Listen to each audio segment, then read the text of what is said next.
जी, अस्सलाम वालेकुम to everyone. Myself Mohammad Umair, student at north west agriculture and forestry university China. और आज हम इंशाल्लाह जो सेशन कंडक्ट किया गया है स्टूडेंट्स के लिए, ये इंशाल्लाह इस पे हम वीज़ा पॉलिसी और लगेज ट्रैवलिंग और हर चीज़ पे इंशाल्लाह बात करेंगे। तो first of all we have mister Jazib Javed with us. Mister Jazib, you may start.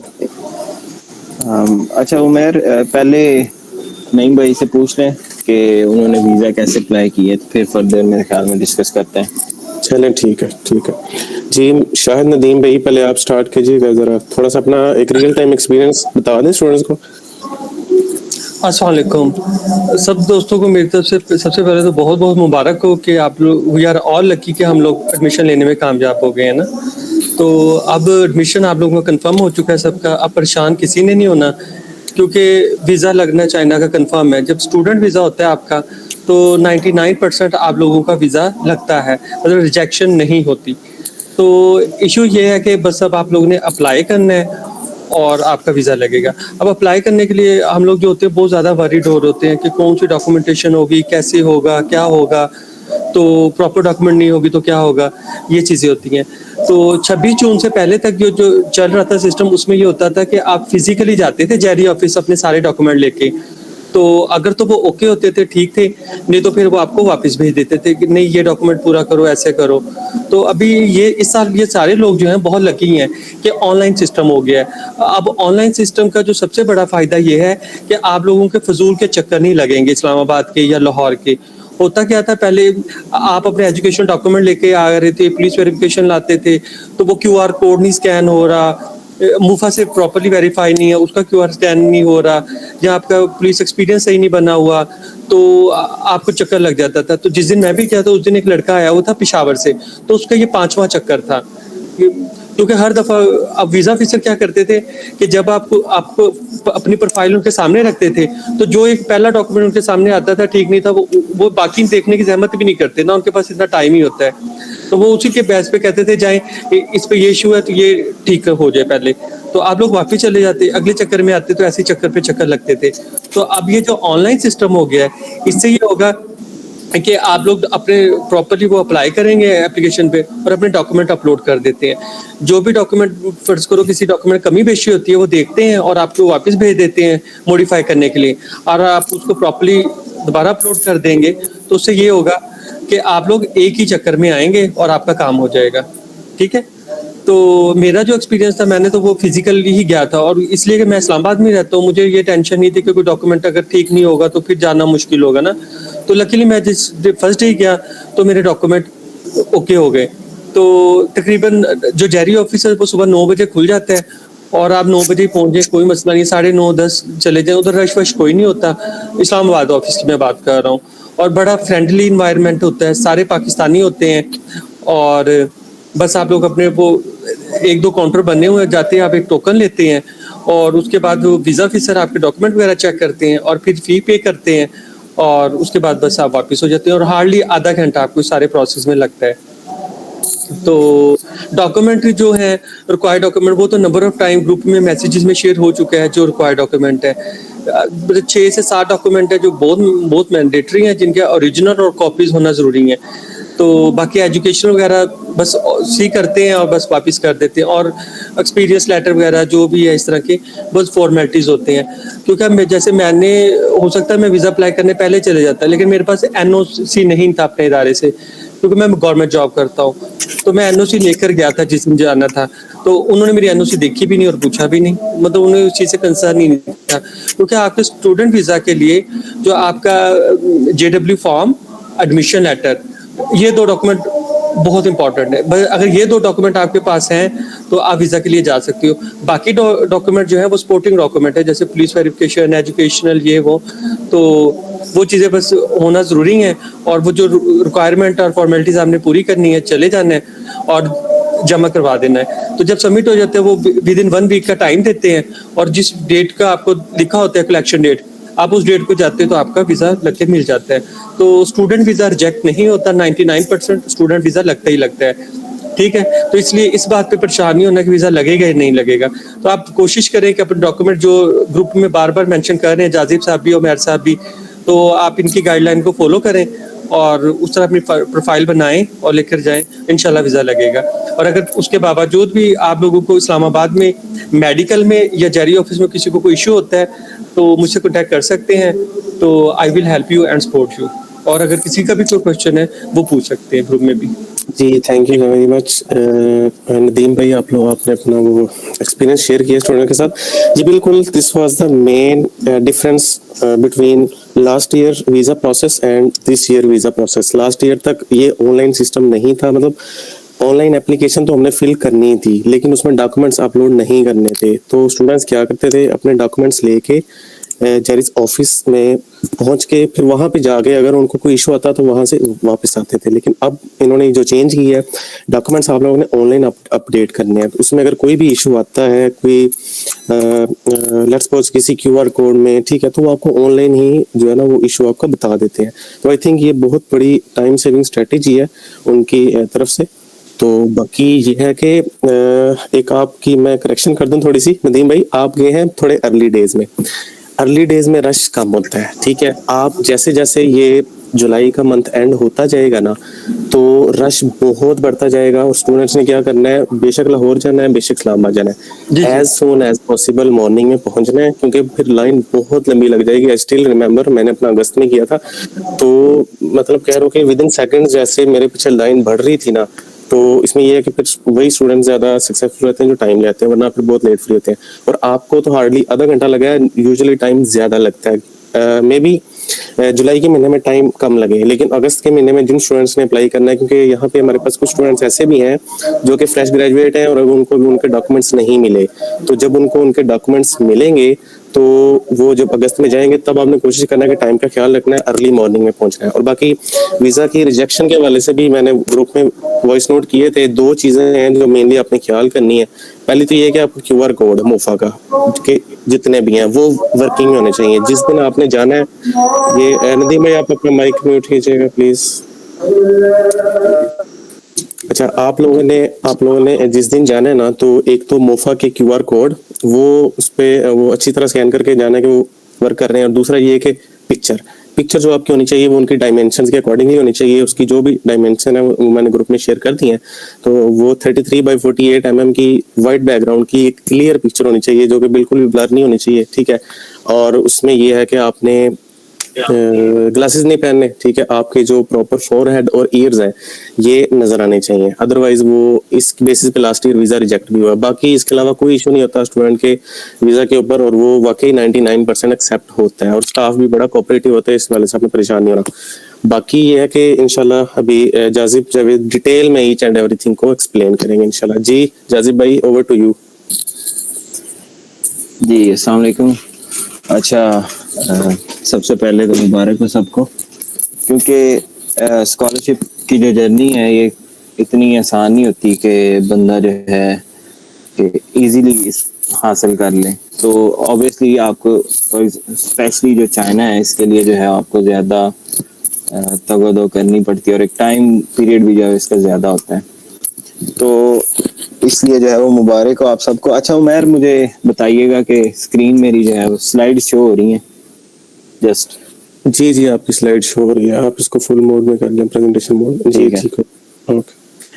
के लिए एक बहुत बड़ी अचीवमेंट है और इसको आपने, जैसे आपने जिस अज़म से अप्लाई किया था चाइना में, उसी तरीके पे आपने यहाँ पे आके काम भी करना है, जो कि एक बड़ी, जैसे हम पहले बात कर रहे थे कि स्टूडेंट्स का जो पाकिस्तानी स्टूडेंट्स का बिहेवियर है और जो उनकी रिजेक्शंस की जो एक बड़ी वजह वो यही है कि वो यहाँ पे आके काम नहीं करते।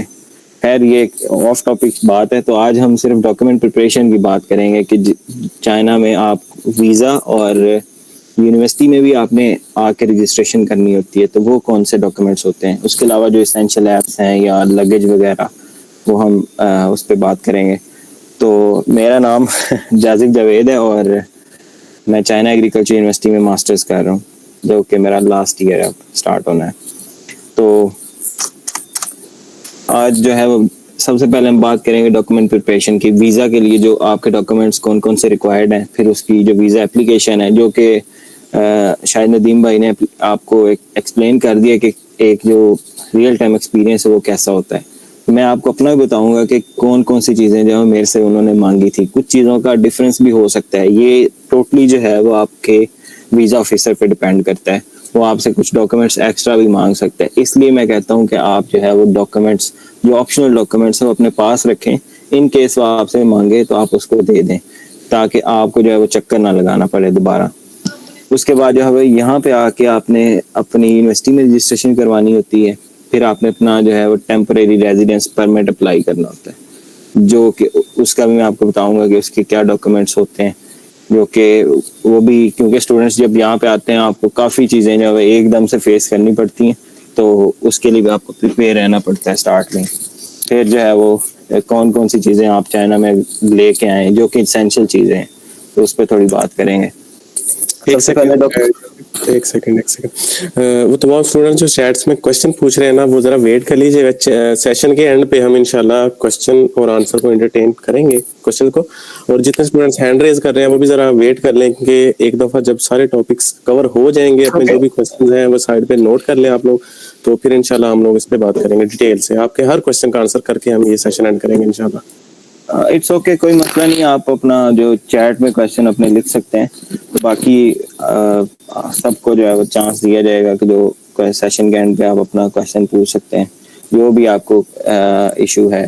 तो डॉक्यूमेंट्स हमने वैसे भी लिस्ट ग्रुप में काफ़ी शेयर्स की हैं जो कि सेम ही है। सबसे पहले आपका जो पासपोर्ट है, पासपोर्ट की जो इम्पोर्टेंट चीज़ है वो सबसे पहले आपने ये देखना है कि आपका पासपोर्ट आपकी डिग्री के दौरान एक्सपायर ना हो। फॉर एग्जांपल, अब आपकी डिग्री अगर 2025 से लेकर 2028 तक है, तो कोशिश करें आपका जो पासपोर्ट है वो आपका जो है वो 2028 के बाद एक्सपायर हो, आपकी डिग्री एंड के बाद। और अगर जैसे कुछ स्टूडेंट पूछते भी रहे हैं ग्रुप में या मुझे पर्सनल के हमारा जो पासपोर्ट नया है और JW फॉर्म पे उनका पुराना जो है वो पासपोर्ट नंबर लिखा हुआ है, तो उनका भी कोई इशू नहीं है। वो जब वीज़ा अप्लाई करने जाएंगे तो आप अपने दोनों पासपोर्ट लेके जाएं और उनको दिखाएं कि ये हमारा पुराना पासपोर्ट है और ये मैंने रिन्यू करवाया है, तो आपके रिन्यू पासपोर्ट पे आपका वीज़ा लग जाएगा। क्योंकि जब पासपोर्ट आप इधर आएंगे तो यहाँ पे थोड़ा मुश्किल होता है पासपोर्ट बनवाना, तो उस जो है ना झंझट से बचने के लिए आप कोशिश करें कि आप जो है ना उधर से ही अपना रिन्यू करवा के आएँ। क्योंकि इनके सब काफ़ी दूर सिटी में होंगे तो आपको बीजिंग आना पड़ेगा। बीजिंग से आप फिर जो है वीज़ा अपना पासपोर्ट अप्लाई करेंगे, फिर उस पर दोबारा टेम्परेरी परमिट लगवाएंगे अपना रेजिडेंस का, तो वो काफ़ी लंबा प्रोसेस होता है, फिर पैसे भी लगते हैं ज़्यादा। तो बेहतर है कि अपना पासपोर्ट जो है वो आप रिन्यू करवा के लेके आएँ। तो फिर इसका साथ में ये है कि आपने एक कॉपी लेके जानी है, कलर्ड कॉपी। कोशिश करें कलर्ड कॉपी जो है अपने पासपोर्ट की A4 पेज पे आपने अपनी बाय इन्फॉर्मेशन, जो आपकी पर्सनल इन्फॉर्मेशन वाला पेज होता है, और एक खाली वीज़ा पेज, ये दोनों आपने एक ही साइड पे A4 पेज पे प्रिंट करवाने, और सारी कॉपी जो है वो आपकी A4 पेज पे होनी चाहिए। उसके बाद आपका जो JW फॉर्म है, तो JW फॉर्म मैंने यहाँ पे लिखा हुआ है कि इस लिंक टू बैंक स्टेटमेंट, जो कि ग्रुप में भी काफ़ी दफ़ा हम कहते हैं कि JW 201 जो होता है वो CSE और आंसू स्कॉलरशिप वालों को मिलता है, और उस पर फुल स्कॉलरशिप का ऑप्शन होता है, ठीक है।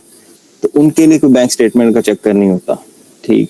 उसके बाद जो JW 202 वाले हैं, जो यूनिवर्सिटी या प्रेसिडेंशियल स्कॉलरशिप या प्रोविंशियल स्कॉलरशिप, कोई भी अदर स्कॉलरशिप है जिनके पास JW 202 है, तो उनका मैंने पहले भी बताया कि आप पर ईयर आप 7 लाख रुपीज़ जो है उसकी बैंक स्टेटमेंट अपनी साथ लगाएंगे। अब इसमें लास्ट ईयर क्या हुआ था, जो स्टूडेंट्स मुझे बताते थे कि जो वीज़ा अप्लाई करके आते थे, कुछ स्टूडेंट जो लाहौर में जाते थे उनका वीज़ा वो नहीं लगाते थे कि अगर उनका सिर्फ स्कॉलरशिप पे सिलेक्ट है और उनके JW फॉर्म, उनका जो एडमिशन नोटिस है उस पे 4 चीज़ें मेंशन हो। फर्स्ट ऑफ ऑल आपका tuition fee, accommodation, medical insurance और मंथली अलाउंस। ये 4 चीज़ें अगर आपकी एडमिशन नोटिस पे मेंशन है, तो इसका मतलब ये है कि आपकी स्कॉलरशिप फुली फंडेड है। उसमें मैटर नहीं करता आपका स्टाइपेंड 2000 है, 1500 है, 1000 है, कोई मसला नहीं। तो लास्ट ईयर ये हुआ था कि लाहौर में वो वीज़ा नहीं लगा रहे थे, तो ये भी वही बात है कि जो वीज़ा ऑफिसर है उस पर डिपेंड करता है। लेकिन इस्लामाबाद में ये स्टूडेंट का वीज़ा लग रहा था, क्योंकि आप उनको वहाँ पे एक्सप्लेन करें कि हमारा जो JW फॉर्म है, जो एडमिशन नोटिस है, उस पर सारी चीज़ें लिखी हुई हैं और हमारा सारा कुछ कवर हो रहा है, तो हमें वहाँ पे जाकर किसी चीज़ की जो पर्सनल एक्सपेंसेस की ज़रूरत नहीं है, तो फिर वो मान जाते हैं। ठीक है, और इसलिए फिर यह है कि आप एज अ बैकअप अपनी बैंक स्टेटमेंट भी जो है रेडी रखें। उसके बाद एडमिशन नोटिस है जो आपको यूनिवर्सिटी ने भेज दिया है, इन दोनों के आपने प्रिंट लेने हैं। फिर जो है वो आपका पुलिस क्लियरेंस सर्टिफिकेट, जो पुलिस क्लियरेंस सर्टिफिकेट है उसकी भी आपने कॉपी लेके जानी है और कोशिश करें कि अब आपका जो पुलिस क्लियरेंस सर्टिफिकेट है, फॉर एग्जांपल आपने सितंबर में चाइना आना है, तो जब आप यहाँ पे लैंड करें तो आपका कम से कम जो है वो 1 महीना उसकी एक्सपायरी रहती है। ठीक है, क्योंकि जब आपने यहाँ पे आके अपना रेजिडेंस परमिट अप्लाई करना है तब भी आपको ये चाहिए। उसके बाद आपकी जो पिक्चर्स हैं उसकी वाइट बैकग्राउंड और डायमेंशंस मैंने मैसेज कर दी हैं ग्रुप में, तो वो आपकी वाइट बैकग्राउंड वाली होनी चाहिए जो कि मस्ट है, और क्लियर फोटो होगी तो आपको इशू नहीं होगा, क्योंकि आप डॉक्यूमेंट सबमिट करवा देते हैं, इन केस आपके डॉक्यूमेंट्स में कोई मसला है तो आपका वीज़ा नहीं लगेगा। ठीक है, तो इसलिए उससे बचने के लिए आप अपने डॉक्यूमेंट्स क्लियरली प्रिपेयर करें। उसके बाद जो है वो आपकी डिग्रीज हैं जो कि आपने HEC और मोफा से या जो मैट्रिक FSC की हैं वो आप बोर्ड और IBCC से करवाएंगे। ठीक है, लेकिन यहाँ पे जो इम्पोर्टेंट चीज़ है वो आपकी कोई डिग्री नहीं देखते, सिर्फ रीसेंट डिग्री देखते हैं कि फॉर एग्जांपल आप मास्टर के लिए जा रहे हैं तो आपकी बैचलर की देखते हैं, और जो मैट्रिक FSC की वो नहीं भी देखते। ठीक है, मोस्टली केसेस में वो नहीं देखते, तो वो जो है वो इतना उसका इशू नहीं होता। ठीक है, और जो मैंने पहले भी मेंशन किया है कि पिछली दफ़ा एक स्टूडेंट का वीज़ा इस वजह से नहीं लगा था कि उसके जो है मोफा के QR कोड वर्क नहीं कर रहे थे। ठीक है, क्योंकि जब वीज़ा अप्लाई करने के बाद उसने चेक किया कि वीज़ा क्यों नहीं लगा, तो सारे डॉक्यूमेंट्स ठीक थे लेकिन QR कोड जो है वर्क नहीं कर रहे थे। तो इसलिए आपने उसको पहले चेक करना है कि आपके QR कोड जो है वो वर्क कर रहे हैं सबके, सब डॉक्यूमेंट्स के, तो वो ज़रूरी है। ठीक है, तो वो वरना आपके वीज़ा में मसला करेगा। उसके बाद जो है वो आपका JERI का जो एप्लीकेशन वाला सिस्टम है, हम आए थे तब हमारा एप्लीकेशन भी होती थी ऑनलाइन, फिर अपॉइंटमेंट भी होती थी, लेकिन पिछले साल से उन्होंने अपॉइंटमेंट जो है वो ख़त्म कर दी है। और इस साल जैसे शाहिद भाई ने एक्सप्लेन किया कि अब उन्होंने डॉक्यूमेंट्स की स्क्रूटनी भी जो है वो ऑनलाइन कर दी है। तो पहले ये है कि आपने एप्लीकेशन फिल करनी है, मैंने अभी थोड़ी देर पहले ही यूट्यूब वीडियो का एक लिंक भेजा है जिसको आप फॉलो करें, अपनी एप्लीकेशन फिल करें और सबमिट करें। आपके डॉक्यूमेंट सारी उसकी स्क्रूटनी होगी, अगर वो पास करती है तो फिर सिंपल आपने जाके डॉक्यूमेंट सबमिट करवाने। तो इस दफ़ा आपका ये भी इशू नहीं होगा कि आपको जो है वहाँ पे जाके कोई आपके डॉक्यूमेंट्स में इशू बनाएंगे। तो आप पहले जब स्क्रूटनी हुई होगी फिर सिंपली आपने जाके सबमिट करवाने और 1 हफ्ते बाद आपको अपना पासपोर्ट मिल जाएगा। तो उसके बाद जो वीज़ा जो है वो आपका जो पासपोर्ट पर लगता है वो X1 वीज़ा होता है। आपने उसमें जब एप्लीकेशन सबमिट करवानी है आपने उसको सिलेक्ट भी करना होता है। तो ये सिर्फ 90 डेज का वीज़ा होता है, 3 मंथ्स का, और ये सिंगल एंट्री वीज़ा होता है जो कि आपको सिर्फ एक दफ़ा आप चाइना में आएंगे, उसके बाद आप अपना यहाँ पे टेम्पोरेरी रेजिडेंस परमिट अप्लाई करेंगे, जिसकी बेस पे फिर आपको वो कुछ सिटीज़ में ये होता है कि आपका टेम्पोरेरी रेजिडेंस परमिट 1 साल का लगता है, जैसे बीजिंग है, लेकिन कुछ सिटीज़ ऐसे हैं कि उनका जो है वीज़ा टोटल डिग्री का लगता है। आपके 3 साल है, आपके 4 साल है, तो सारा आपका टेम्पोरेरी रेजिडेंस परमिट एक ही दफ़ा लग जाता है, तो आपको इसका इशू नहीं होता। ठीक है, तो ये सिटी टू सिटी वेरी करता है, खैर उसका कोई इतना इशू नहीं है। फिर यह है कि यूनिवर्सिटी ने जो आपको वही सेम चीज़ है जो आपके एडमिशन नोटिस JW और बैंक स्टेटमेंट है वो आपने इसकी टेक केयर करनी। फिर एक चीज़ है वो मेरे से उन्होंने मांगी थी, जब इंटरव्यू हुआ था तो प्रोफेसर का कॉन्टैक्ट है, उससे मेरे से पूछा था कि आपका जो है आप किस यूनिवर्सिटी में जा रहे हैं, तो मैंने उसको बताया कि चाइना एग्रीकल्चर यूनिवर्सिटी। उसने कहा मेजर आपका, फिर उसने कहा कि आपके प्रोफेसर का नाम क्या है, मैंने उसका नाम बताया, उसने कहा उसकी कोई कॉन्टैक्ट इन्फॉर्मेशन है, तो मैंने ऑलरेडी एक पेज पे जो है वो उसको प्रिंट किया हुआ था, तो मैंने उसको वो निकाल के दे दी। तो समटाइम्स इंटरव्यू में आपसे वो पूछते हैं, लेकिन ये बहुत रेयर होता है, मोस्ट ऑफ द टाइम सिर्फ वो सिंपल क्वेश्चन होते हैं जो कि हम आगे आपको बताते हैं। उसके बाद जो है ये सारे जब आपकी एप्लीकेशन की स्क्रूटनी हो जाएगी तो आप अपने डॉक्यूमेंट लेके डायरेक्ट जो है वो जेरी ऑफिस जाएंगे, जो कि आप इस्लामाबाद, लाहौर और कराची में हैं, तीन जगह पे। अब कुछ स्टूडेंट चैट में पूछ रहे थे कि लाहौर का क्या सिस्टम है। तो मेरे वीज़ा के लिए मैं एक दफ़ा लाहौर भी गया था। अनफॉर्चुनेटली मैंने 2 चक्कर लगाए थे, एक दफ़ा लाहौर में और एक दफ़ा इस्लामाबाद में। तो जब मैं फर्स्ट टाइम लाहौर गया था तो सेम एज इट इज जैसे इस्लामाबाद में होता है वैसे ही है। आपने सिंपली 9 बजे ओपन होता है, आप जाएं अपने, सबसे पहले आपके जो है आपको एक टोकन मिलता है, आपके डॉक्यूमेंट्स चेक होते हैं, ठीक है। फिर आप वेट करते हैं डॉक्यूमेंट सबमिशन का। तो उसके बाद जब आप वेट करते हैं फिर दोबारा दूसरे काउंटर पे जाके आपके डॉक्यूमेंट्स वो चेक करते हैं, फिर मतलब डबल चेकिंग होती है। तो फिर आपकी वो जो कॉपीज होती हैं डॉक्यूमेंट्स की वो रख लेते हैं और आपका पासपोर्ट, बाकी डॉक्यूमेंट्स जो है वो आपको वापस दे देते हैं। फिर जो है वो अगला स्टेप होता है आपकी जो है फी पेमेंट का। अब यहाँ पे मैंने उल्टा लिखा हुआ है, पहले आपकी फी पे होती है, ठीक है।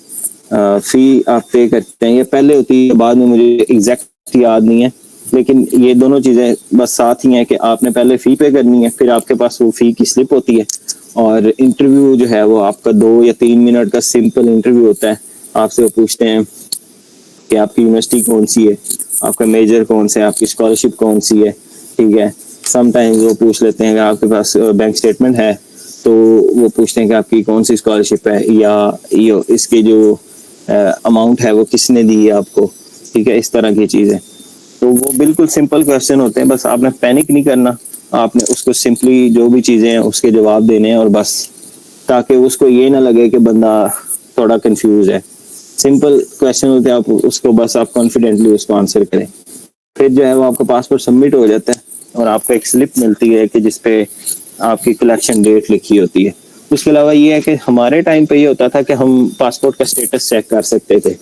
अब का मुझे आइडिया नहीं है क्योंकि पोर्टल चेंज हो गए, तो मे भी ये है कि आप स्टेटस चेंज कर भी सकते हैं। अदरवाइज ये है कि सिंपली जो आपकी जो कलेक्शन डेट लिखी होगी वो आप उसको फॉलो करें और उस दिन जाके आपको पासपोर्ट मिल जाएगा। फिर ये है कि कुछ स्टूडेंट ये भी पूछते हैं कि हमारा जो है मेडिकल फॉर्म जो है, जो मेडिकल एग्जामिनेशन है, वो कोई अदर जो है वो बंदा रिसीव कर सकता है या आपका पासपोर्ट। तो वहाँ पे एक आपको पासपोर्ट कलेक्शन का फॉर्म भी मिलता है, अगर इन केस आपको चाहिए तो आप वहाँ से ले सकते हैं। और फिर ये है कि उस पर अपनी इंफॉर्मेशन, जिस बंदे ने कलेक्ट करना है उसकी इंफॉर्मेशन, अपनी आईडी कार्ड की कॉपी दें और उसको साइन करके दे दें, तो कोई भी बंदा जो है वो आपका पासपोर्ट कलेक्ट कर सकता है उस दिन जाके। फिर ये है कि ये सारी चीज़ें जो है यूनिवर्सिटी रजिस्ट्रेशन की जो है, यूनिवर्सिटी आपको लेटर ऑन में भी अगस्त में आपको एक ईमेल करेगी जिसमें डिटेल से 4-5 डॉक्यूमेंट्स होंगे कि आपने एयरपोर्ट से यूनिवर्सिटी कैसे आना है, उसकी सारी एक डिटेल होती है। फिर एक होता है कि आपके रजिस्ट्रेशन के डॉक्यूमेंट्स कौन कौन से हैं।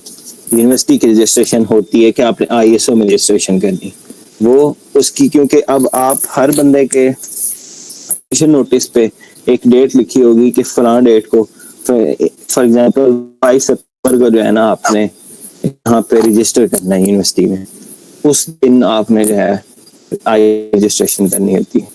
फिर हमारे ISO का ये था कि उन्होंने सारी चीज़ें प्लान की हुई थी कि 5 को रजिस्ट्रेशन, 6 को हम जाना है।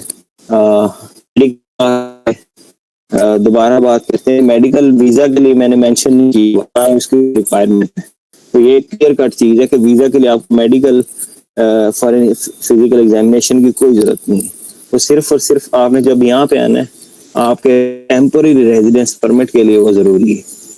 तो मोस्ट ऑफ द सिटीज़ में ये होता है कि आपका जो पुराना पाकिस्तान वाला जो मेडिकल एग्जामिनेशन सर्टिफिकेट है वो सिंपल, आप उसकी सारी रिपोर्ट्स, अपना एक्सरे और जितनी भी ब्लड रिपोर्ट्स वो देते हैं, और जो सेम आपने फॉर्म एप्लीकेशन टाइम अपलोड किया था वही वो फॉर्म होता है और उसके ऊपर स्टैंप्स होती हैं चाइनीज एक्यूपंक्चर सेंटर की। तो हमने सबमिट कर उनको जो वो सर्टिफिकेट मिल गया था, ठीक है, मेडिकल का।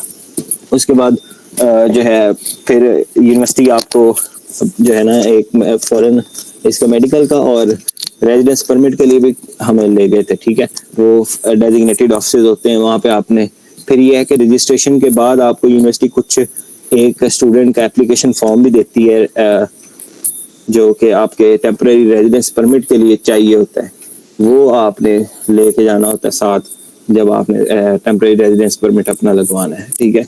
तो यूनिवर्सिटी की रजिस्ट्रेशन में सबसे पहले आपका पासपोर्ट, उसके बाद जो टेम्परेरी रेजिडेंस का ये एक सर्टिफिकेट है, ये आपने सिंपली जो है आपकी जो डॉर्मेट्री होती है जब आप उसमें एंट्री करते हैं तो आपको एक स्लिप देते हैं जिसके ऊपर आपकी इंफॉर्मेशन और आपका रूम नंबर और ये चीज़ें लिखी होती है, उसको टेम्परेरी रेजिडेंस बोलते हैं।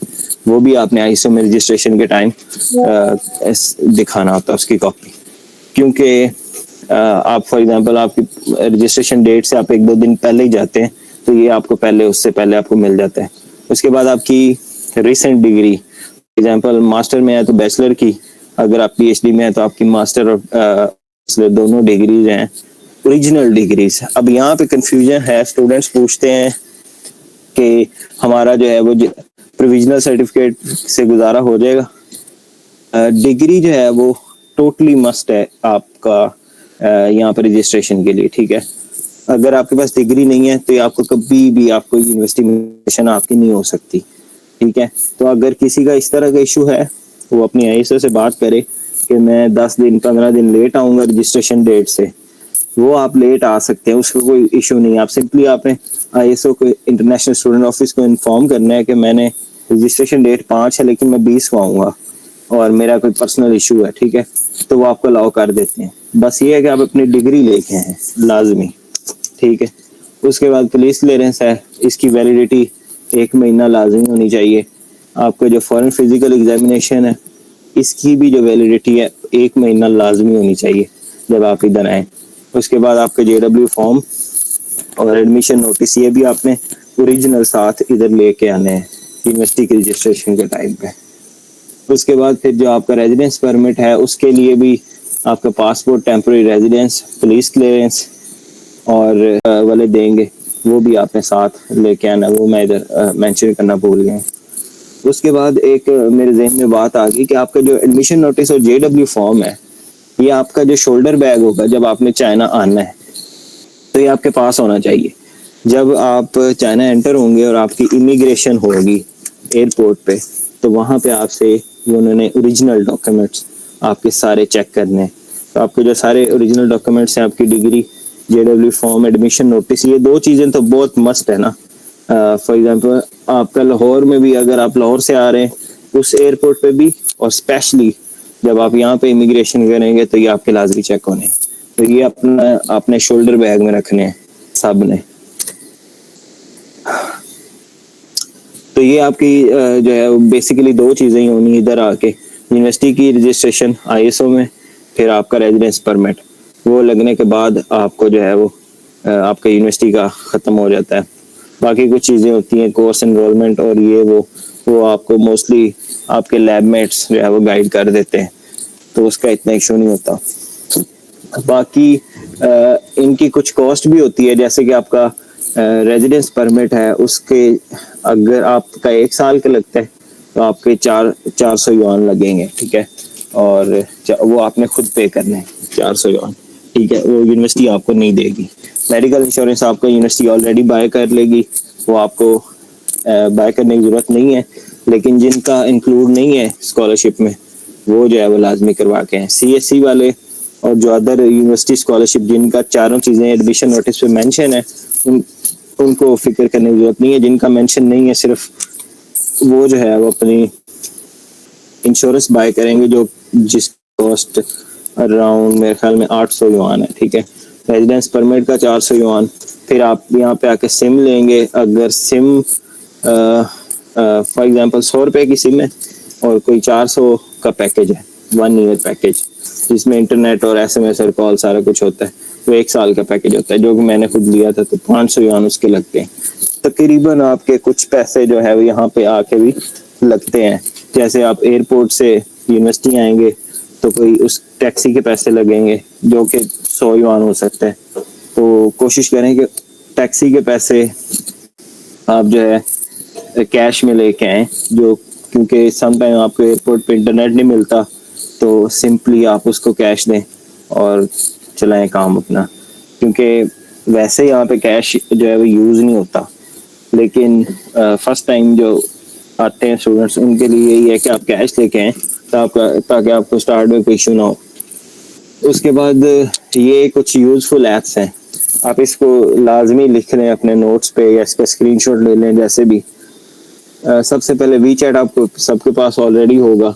उसके बाद अली पे है, अली पे भी जो है वो आपका पेमेंट और अदर जो मैटर्स के लिए यूज़ होता है, अली पे से भी आप पेमेंट कर सकते हैं, तो अली पे लाजमी है। उसके बाद ताओबाओ और पिंडोडो, ये 2 ऐप्स हैं, ये शॉपिंग के लिए यूज़ होते हैं। अब जैसे चाइना है तो यहाँ पे हम मोस्टली 90% चीज़ें जो है वो ऑनलाइन मंगवाते हैं और वो हमारे डोर टू डोर पहुँच जाती हैं, हमें जो है वो मार्केट से लेने की ज़रूरत नहीं पड़ती। और सारे बंदे ही ऐसा करते हैं, तो कोशिश करें कि ये ऐप भी आप पहले से डाउनलोड करके ले आएँ। उसके बाद ए मैप है। अब ए मैप जिनके पास एंड्रॉयड है उनके लिए ए मैप मस्ट है ना, आप इसको यूज़ करेंगे।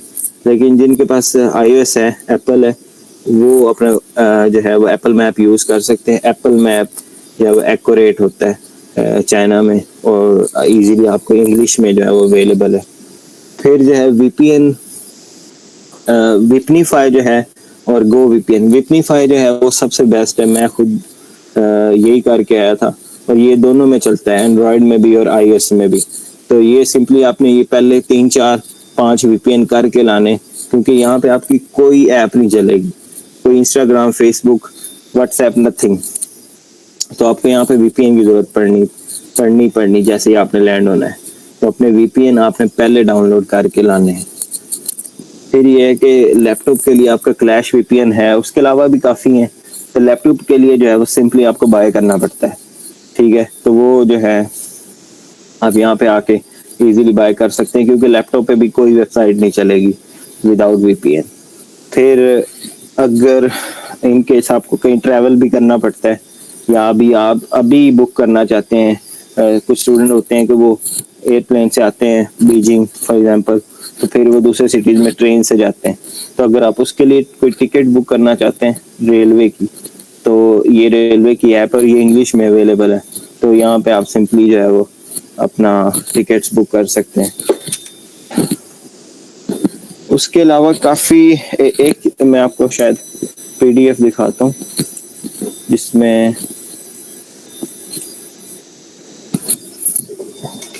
अब लास्ट जो चीज़ है वो हमने यहाँ पे कैरी क्या करना है चाइना आने, मतलब आपकी जो ज़रूरी चीज़ें क्या हैं। उसके लिए सबसे पहले आपका जो आपकी नॉर्मल यूज़ की जो चीज़ें हैं, आपके कपड़े हैं, ठीक है। और अब यहाँ पे काफ़ी चीज़ें, हर बंदे की अपनी अपनी प्रायोरिटी होती है जो कि आपने यहाँ पे कैरी करना है। लेकिन जो एसेंशियल चीज़ें हैं वो ये है कि फॉर एग्जांपल लड़कों के लिए आपकी यहाँ पे जीन्स जो हैं वो अच्छी नहीं मिलती। कपड़े आप अपने एक अच्छी अमाउंट जो है वो आप अपने कपड़ों की बॉयज़ एंड गर्ल्स दोनों साथ लेके आए, शूज़ के पेयर्स। फिर ये है कि होता ही है कि आप जब यहाँ पे आते हैं, आप किसी भी कंट्री में जाते हैं, तो आपके जो ड्रेसिंग सेंस है वो चेंज होती है, क्योंकि यहाँ पे जो है वो नॉर्मली और तरह के कपड़े पहने जाते हैं, ठीक है। ट्राउज़र शर्ट्स ज़्यादा यूज़ होती हैं बजाय ये कि जीन्स या ट्रेडिशनल जैसे हम पाकिस्तान में पहनते हैं, वैसे यहाँ पे ट्रेंड नहीं है। तो some most of the students जो है वो ऐसे ही होता है कि वो यहाँ पे आके अपनी ड्रेसिंग सेंस चेंज कर लेते हैं, और वो जो आपके कपड़े होते हैं वो यूज़ में नहीं आते। तो उससे बेहतर है कि उसकी जगह पे सबसे पहले आप पाकिस्तानी मसाले लेके आए, जो कि आप कुकिंग के लिए आपने सामान यूज़ करना है, क्योंकि वो चीज़ें यहाँ से नहीं मिलती। तो कुकिंग का जितना भी सामान होता है, मसाले हो गए, कुछ दालें वगैरह होगी, चावल हो गए, इस तरह की चीज़ें ये आप सारी लेके आएँ। चाय की पत्ती बहुत ज़रूरी है, तो ये इस तरह की चीज़ें आप ज़्यादा लाएं बजाय ये कि आप अपनी ज्यादा आप कपड़ों से अपने बैग भर ले तो वो जो है वो आपको बाद में वेस्ट होते हैं, ठीक है। वही आप यहाँ पे भी आप जो है वो बाय कर सकते हैं। बजाय ये कि बस ये कि ट्रेडिशनल जो है वो आप अपना यूज जरूरी लेके आए, जैसे कि पाकिस्तानी आपके कपड़े वो आप यहाँ पे इवेंट्स पे पहन सकते हैं, और वो चाहिए होते हैं फॉर एग्जांपल फ्राइडे को, या ईद हो गई, या यूनिवर्सिटी में कल्चर फेस्टिवल्स होते हैं, तो उसमें भी आपको जो है वो ट्रेडिशनल की जरूरत पड़ती है, ठीक है। प्रोफेसर के लिए गिफ्ट लाना नहीं आपने भूलना। हर बंदा वो प्रोफेसर को कोशिश करें कि पाकिस्तानी ट्रेडिशनल कोई गिफ्ट दें जो कि वो इन केस अपने टेबल पर रख सकता है, जो कि अच्छा लगता है, ठीक है। तो मैं मोस्टली जो है वो ग्रोसरी में बस यही है कि आप अपना ग्रोसरी करके आए, पाकिस्तानी मसाले चीज़ें ये वाली और कुछ कपड़े, बाकी जो चीज़ें आपको यहाँ से हर चीज़ आपको मिल जाती है, हर चीज़ मिल जाती है। खाने का ये है कि आप बाहर से भी खा सकते हैं, मुस्लिम रेस्टोरेंट होते हैं लेकिन वो महंगे होते हैं, और मोस्टली ये होता है कि स्टूडेंट्स को यहाँ पे आके दो मसले होते हैं। पहला मसला ये होता है कि जब आप यहाँ पे लैंड करेंगे तो आपको एक स्मेल आएगी, मतलब हर कंट्री में आप कहीं पे भी जाएंगे, मैं 2-3 कंट्री में गया हूँ तो वहाँ पे हर जगह पे अपनी स्मेल होती है। तो एक आपको जो है वो ना स्मेल होगी, तो आपका जो है वो माइंड उससे डिस्टर्ब होगा। दूसरा आपको जो बड़ा मसला होना है वो खाने का होना है, इसीलिए मैं कह रहा हूँ कि आप खाने की चीज़ें अपनी साथ जो है वो ज़रूरी लेके आए।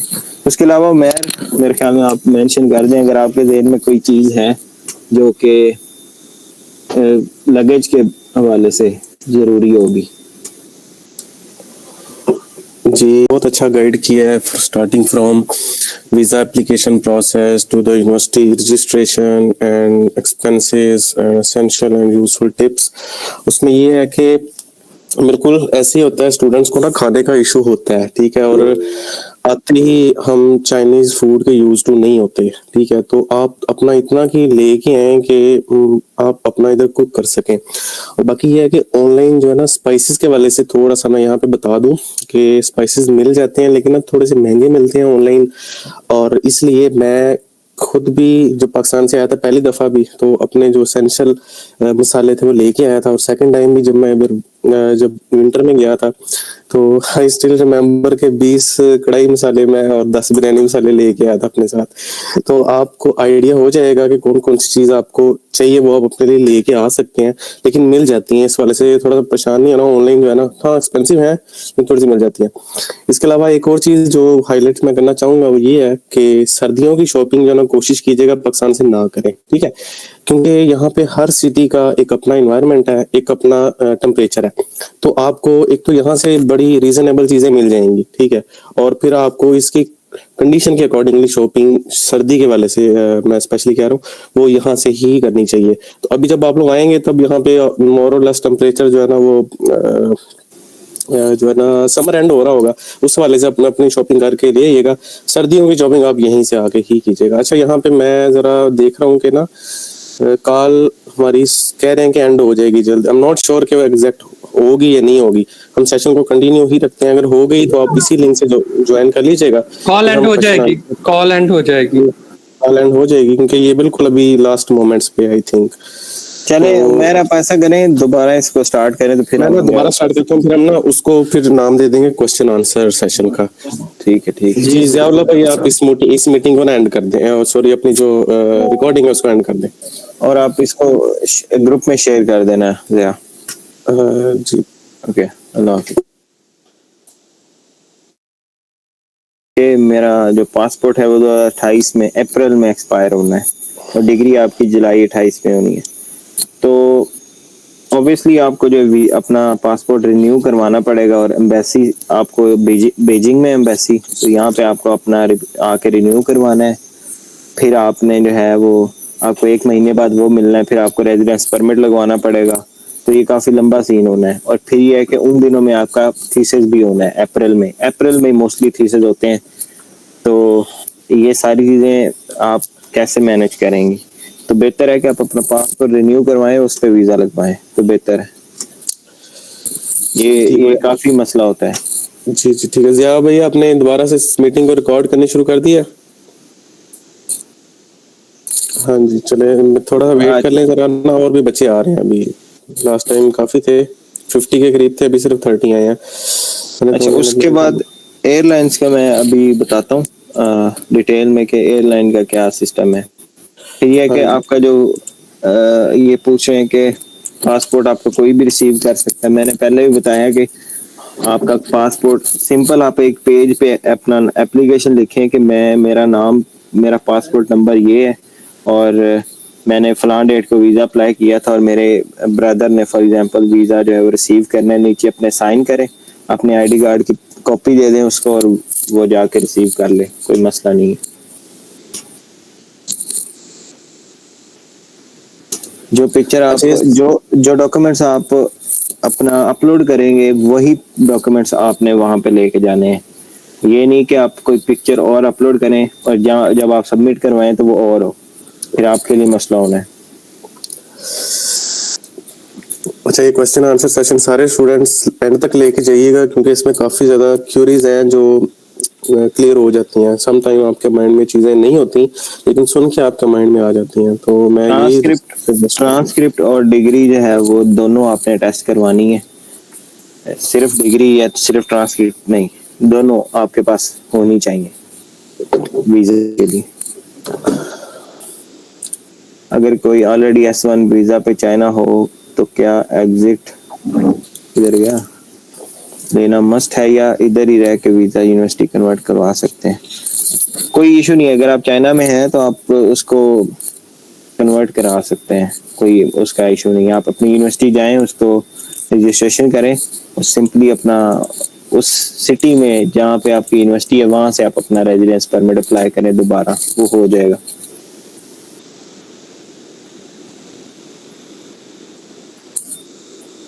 एक बंदा कह रहा है कि मुझे एडमिशन लेटर रिसीव नहीं हुआ और मेल नहीं आई। अगर आपकी स्कॉलरशिप की सिलेक्शन का आ गया है तो आपका एडमिशन लेटर भी आ जाएगा, कोई मसला नहीं है। हाँ जी, ये थोड़ा सा ना वेट कर लिया करें, इंशाल्लाह मिल जाएगा आप लोगों को। जब आपको ईमेल आ गई ना, तो वो इंशाल्लाह देंगे आपको। वो आ जाएगा, आपका स्टेटस अगर आ रहा है तो आपको विद इन जुलाई आ जाएगा। वो यूनिवर्सिटी का अपना प्रोसेस होता है। अच्छा, ये नवाफ वाले स्टूडेंट्स के लिए है कि आप हम ना बाकी स्टूडेंट्स को पहले कर लें, तो फिर फर्दर ये है कि 5 मिनट देंगे आपको। अच्छा, एक ये जो स्टूडेंट कह रहा है कि एडमिशन नोटिस नहीं आया, आप कोशिश करें अपनी ISO को ईमेल करें कि मुझे एडमिशन नोटिस नहीं मिला, तो वो आपको रिप्लाई कर देंगे कब तक मिलेगा।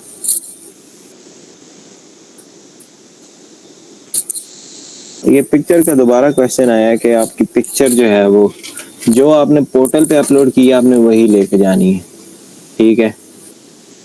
तो अगर आपने वीज़ा अगर आपने अपना सबमिट कर दिया है तो फिर सिंपली बस आप अपना वीज़ा अब लगवा लें, क्योंकि आपका पासपोर्ट, अब पाकिस्तान में पासपोर्ट का भी इशू है, आपको जल्दी नहीं मिलता। तो ये ना हो कि उस चक्कर में आपका मामला ख़राब हो जाए। तो आप एक दफ़ा अपना वीज़ा लगवाएं और फिर जो है वो आप 1 साल के बाद जब चाइना आए तो आप अपना वीज़ा रिन्यू करवा लें।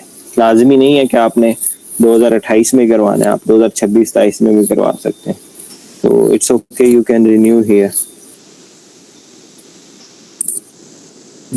अच्छा, वीज़ा के लिए आपने पासपोर्ट अगर नया बनवा लिया ऑलरेडी तो आपने नया भी लेके जाना है और पुराना भी लेके जाना है, जिस जो कि आपके JW फॉर्म पे जिसका नंबर मेंशन है वो दोनों आपने लेके जाने हैं।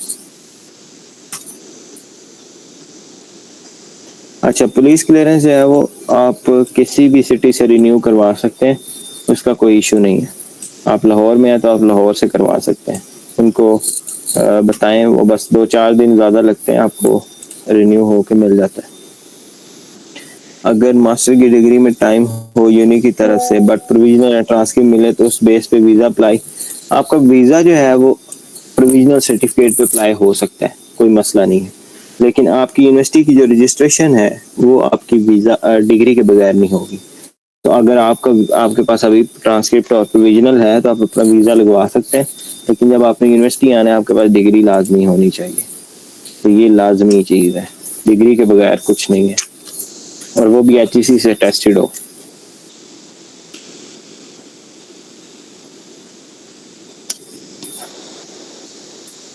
पाकिस्तान से भी आप रिन्यू करवा सकते हैं। अगर बाद में आप पाकिस्तान आए, चक्कर लगे, तो आप यहाँ से भी रिन्यू करवा सकते हैं पासपोर्ट अपना, लेकिन उसके बाद फिर आपको वीज़ा लगवाना पड़ेगा।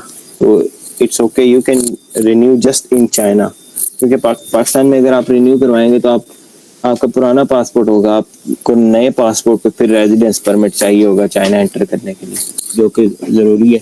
तो आप सिर्फ पाकिस्तान से चाइना से ही करवा सकते हैं रिन्यू पासपोर्ट अपना, एक दफ़ा जब इधर आ जाएंगे।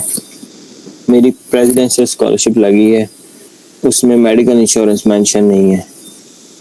हाँ जी, आपको बैंक स्टेटमेंट चाहिए होगी। अगर 3 साल है तो 21 लाख रुपए, और ये जस्ट एक अमाउंट होती है। आप अपना वीज़ा इस्लामाबाद में अगर करें अप्लाई, मैंने मंडे को किया था, मुझे थर्सडे को वीज़ा मिला है। सिर्फ 4 दिन लगते हैं या 5 दिन, फ्राइडे तक आपको मिल जाता है। तो ये 5 दिन आपने अपने अमाउंट होल्ड करनी होती है। जैसे आपको पासपोर्ट मिले, आप अपने पैसे या किसी से लें भी तो उसको वापस कर सकते हैं। अच्छा, फ्लाइट्स कौन सी करनी चाहिए, ये नवाफू वाला उमैर आपको बताएंगे बाद में कि नवाफू के लिए कौन सी फ़्लाइट बेस्ट है। मेरा पासपोर्ट नवंबर 2026 में एक्सपायर हो जाना है और पीएचडी में एडमिशन होगा। अगर आप अभी करवा सकते हैं पासपोर्ट का, ये बार बार क्वेश्चन है, अगर आप अभी रिन्यू करवा सकते हैं और आपको लगता है कि आपको 15-20 दिन में मिल जाएगा और फिर आप अपना वीज़ा लगवा लें, और जैसे पाकिस्तान में पिछले दिनों 4-4 महीने बाद लोगों को पासपोर्ट मिला है, तो अगर इस तरह का केस हुआ तो फिर आपको मसला होगा। तो अगर आपको कोई रेफरेंस है तो आप बनवा लें, अदरवाइज आप यहाँ पे आकर रिन्यू करवा लें, कोई मसला नहीं है। यहाँ पे आपको एक चक्कर ही लगना है बीजिंग का और आपका पासपोर्ट रिन्यू हो जाएगा, क्योंकि अब टाइम रिन्यू का मेरे ख्याल में नहीं है, क्योंकि ऑलरेडी जुलाई स्टार्ट हो गई।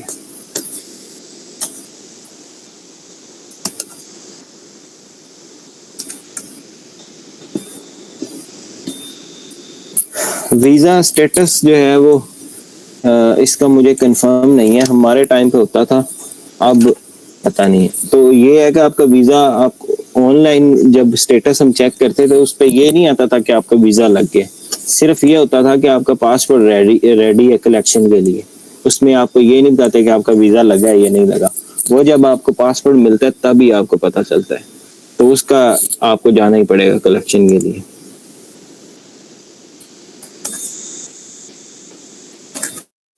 अच्छा, जो एक स्टूडेंट कह रहा है कि उसकी यूनिवर्सिटी के रजिस्ट्रेशन डॉक्यूमेंट्स में स्टूडेंट फॉर्म और सुपरवाइजर फॉर्म लिखा हुआ है, तो ये यूनिवर्सिटी के होंगे कि आपको कोई जो है वो फॉर्म आपको यूनिवर्सिटी में मिलेंगे जो कि आपने फिल करके अपने सुपरवाइजर से सिग्नेचर करवा के देने होंगे।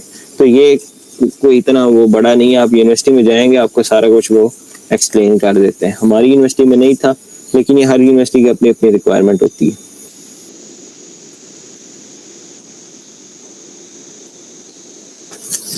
अगर आपने वीज़ा एप्लीकेशन में डिग्री अपलोड नहीं की तो आप सिर्फ ये वेट करें कि स्क्रूटनी आपकी पास होती है या नहीं, क्योंकि ये मेरे ख्याल में ज़रूरी है। बाकी अगर आपकी पास हो जाती तो फिर भी जब आप जाएं अपने डॉक्यूमेंट सबमिट करवाने तो अपने लेके जाएं। और जिन्होंने अभी अप्लाई करना है आप अपनी रीसेंट डिग्री लाजमी अपलोड करें, और जो जो डॉक्यूमेंट्स मैंने पहले मेंशन किया उसको अपलोड करें, कि अपलोड करने में कोई इतना टाइम नहीं लगता, बजाय ये कि आपकी एक दफ़ा स्क्रूटनी रिजेक्ट हो फिर आप दोबारा अप्लाई करें, टाइम वेस्ट करें। तो उससे बेहतर है कि एक ही दफ़ा अपने डॉक्यूमेंट्स हैं वो अपलोड करें।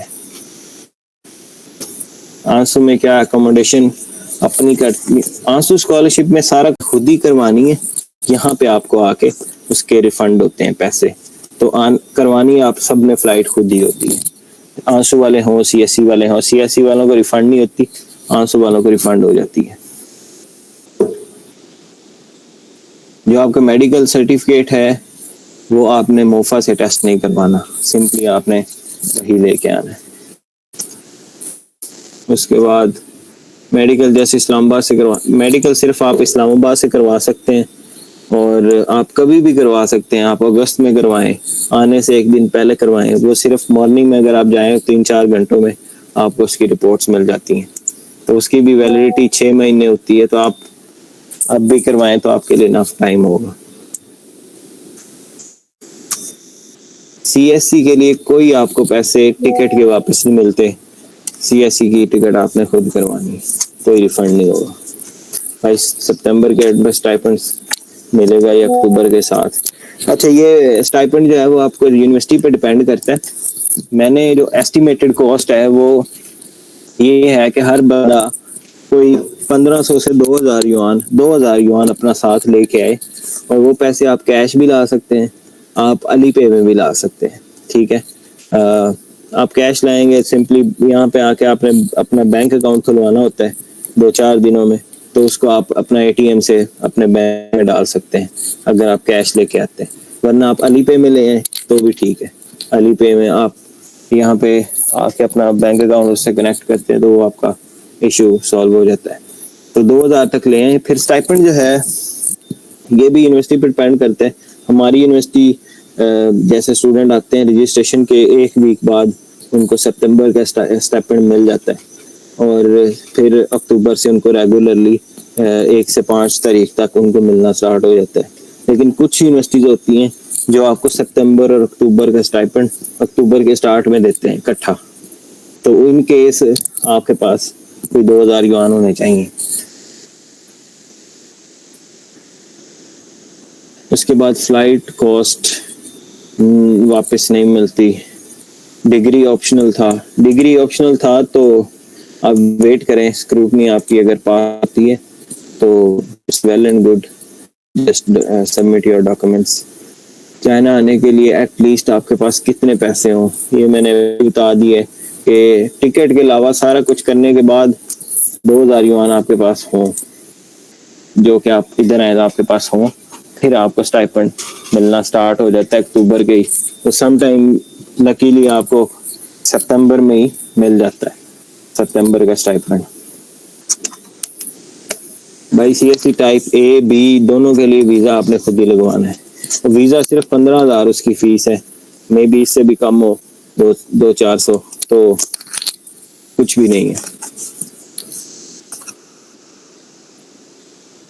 अली पे जो है वो पाकिस्तान में बना सकते हैं, और उसको आपने फिर अकाउंट बनाने के बाद आपने अपने पासपोर्ट से उसको वेरीफाई करना है। यूट्यूब पे कोई वीडियो देख लें, हाउ टू मेक अली पे अकाउंट बनाने के बाद उसको पासपोर्ट से वेरीफाई करेंगे, फिर इजी है। जब यहाँ पे आप आएंगे तो अपना बैंक अकाउंट उसके साथ अटैच कर लें, तो बस फिर आप उसको नॉर्मली यूज़ कर सकते हैं।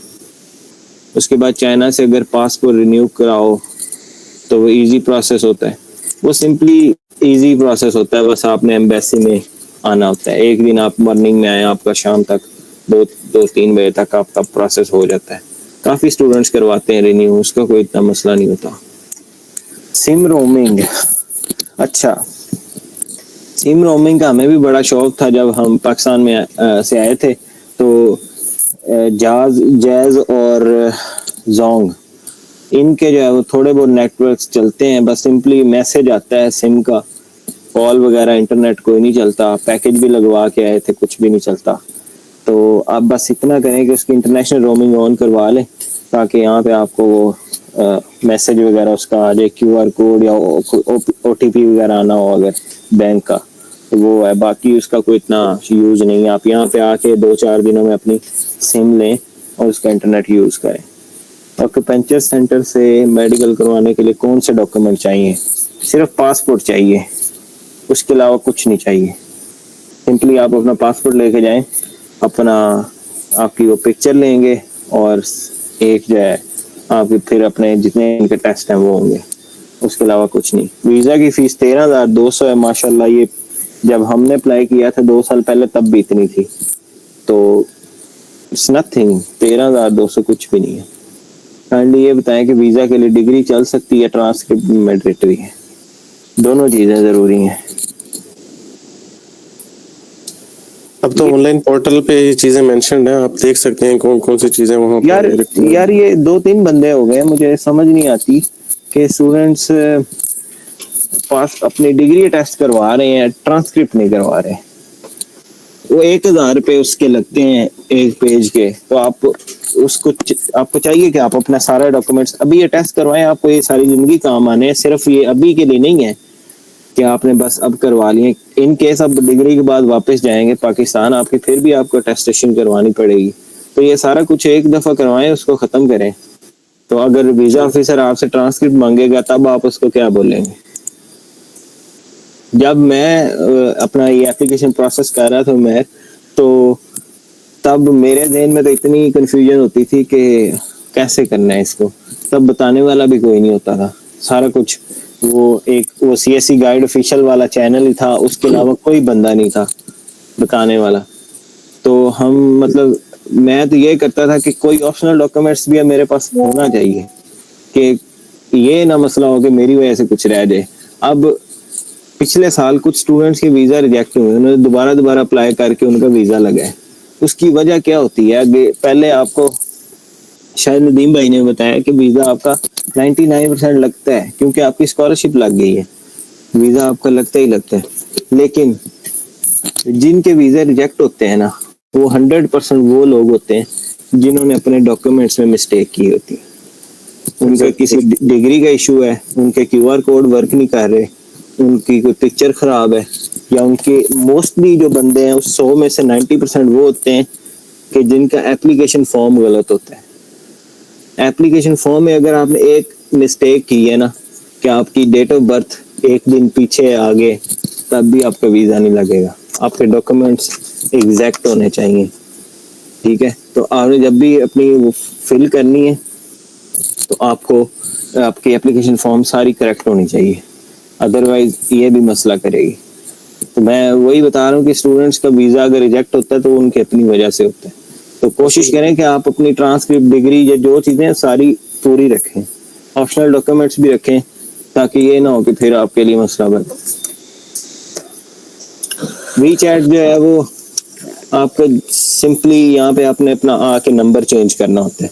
WeChat में भी, Alipay में भी, तो वो 1-2 मिनट का काम होता है कि आपने अपना नंबर चेंज करना है, चाइनीज नंबर डालना है, कुछ भी आपने नया नहीं करना उसके लिए।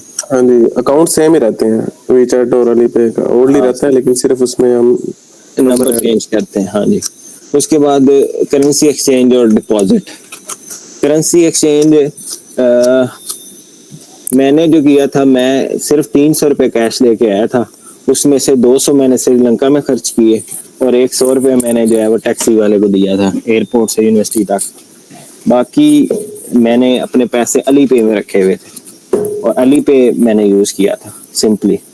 तो बस ये है कि आपकी अपनी चॉइस है, आप Alipay में लें, आप कैश लें। जब आप अपना बैंक अकाउंट खुलवाएं, सिंपली उसको बैंक में डाल दें जितना भी आपके पास कैश होगा, क्योंकि यहाँ पे कैश नहीं चलता, यहाँ पे सिर्फ QR चलते हैं, ऑनलाइन पेमेंट होती है।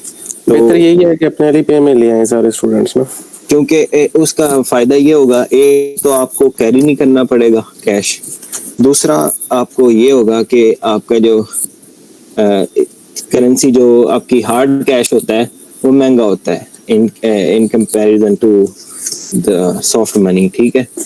तो Alipay में थोड़े आपको सस्ते मिल जाएंगे। बेहतर यह है कि आप वो उसी में लेके आए, ठीक है? उसके बाद भी बता दें थोड़ा सा इनको, अगर इनको एजेंट्स वगैरह चाहिए जिनसे हम करवाते हैं, हम इनको उनको 30 एजेंट्स के नंबर भी दे सकते हैं, ठीक है? क्योंकि पाकिस्तान से जो वेस्टर्न यूनियन वगैरह से कर रहा है, आई थिंक उसमें टैक्स ज्यादा पड़ता है। हाँ जी। और एक मेरी सजेशन है वैसे कि आप सबका ना WeChat पे ग्रुप बना दें, ठीक है? और फिर उस ग्रुप में आप वो एजेंट का नंबर भी भेज दें, ठीक है? किसी एक बंदे का माने, वो आप उससे करवा के अपने पैसे लें। फिर यहाँ पे जब आप आएंगे फिर आपको हजारों एजेंट्स मिल जाते हैं अपनी अपनी यूनिवर्सिटी में, फिर आप अपनी मर्जी से करवाएं। तो वो एक दफ़ा आप उस जिससे भी 2-3 बंदे आपके पास हैं, बस आप भेज दें, तो ये उससे पैसे करवा लेंगे एजेंट्स वाला। और जो हार्ड कैश वाले हैं वो पाकिस्तान में, जैसे फैसलाबाद में किधर थी वो, कचहरी बाजार में जो है ना एक्सचेंज वाली है शॉप्स, तो वहाँ से आप मनी एक्सचेंज करवा लेते हैं। लेकिन वो वही बात है कि मनी आपका जो हार्ड कैश है वो आपको 47-45 प्लस युआन में रुपीस में मिलेगा, 1 युआन, और जो सॉफ्ट मनी है वो आपको 40 में मिल जाएगी।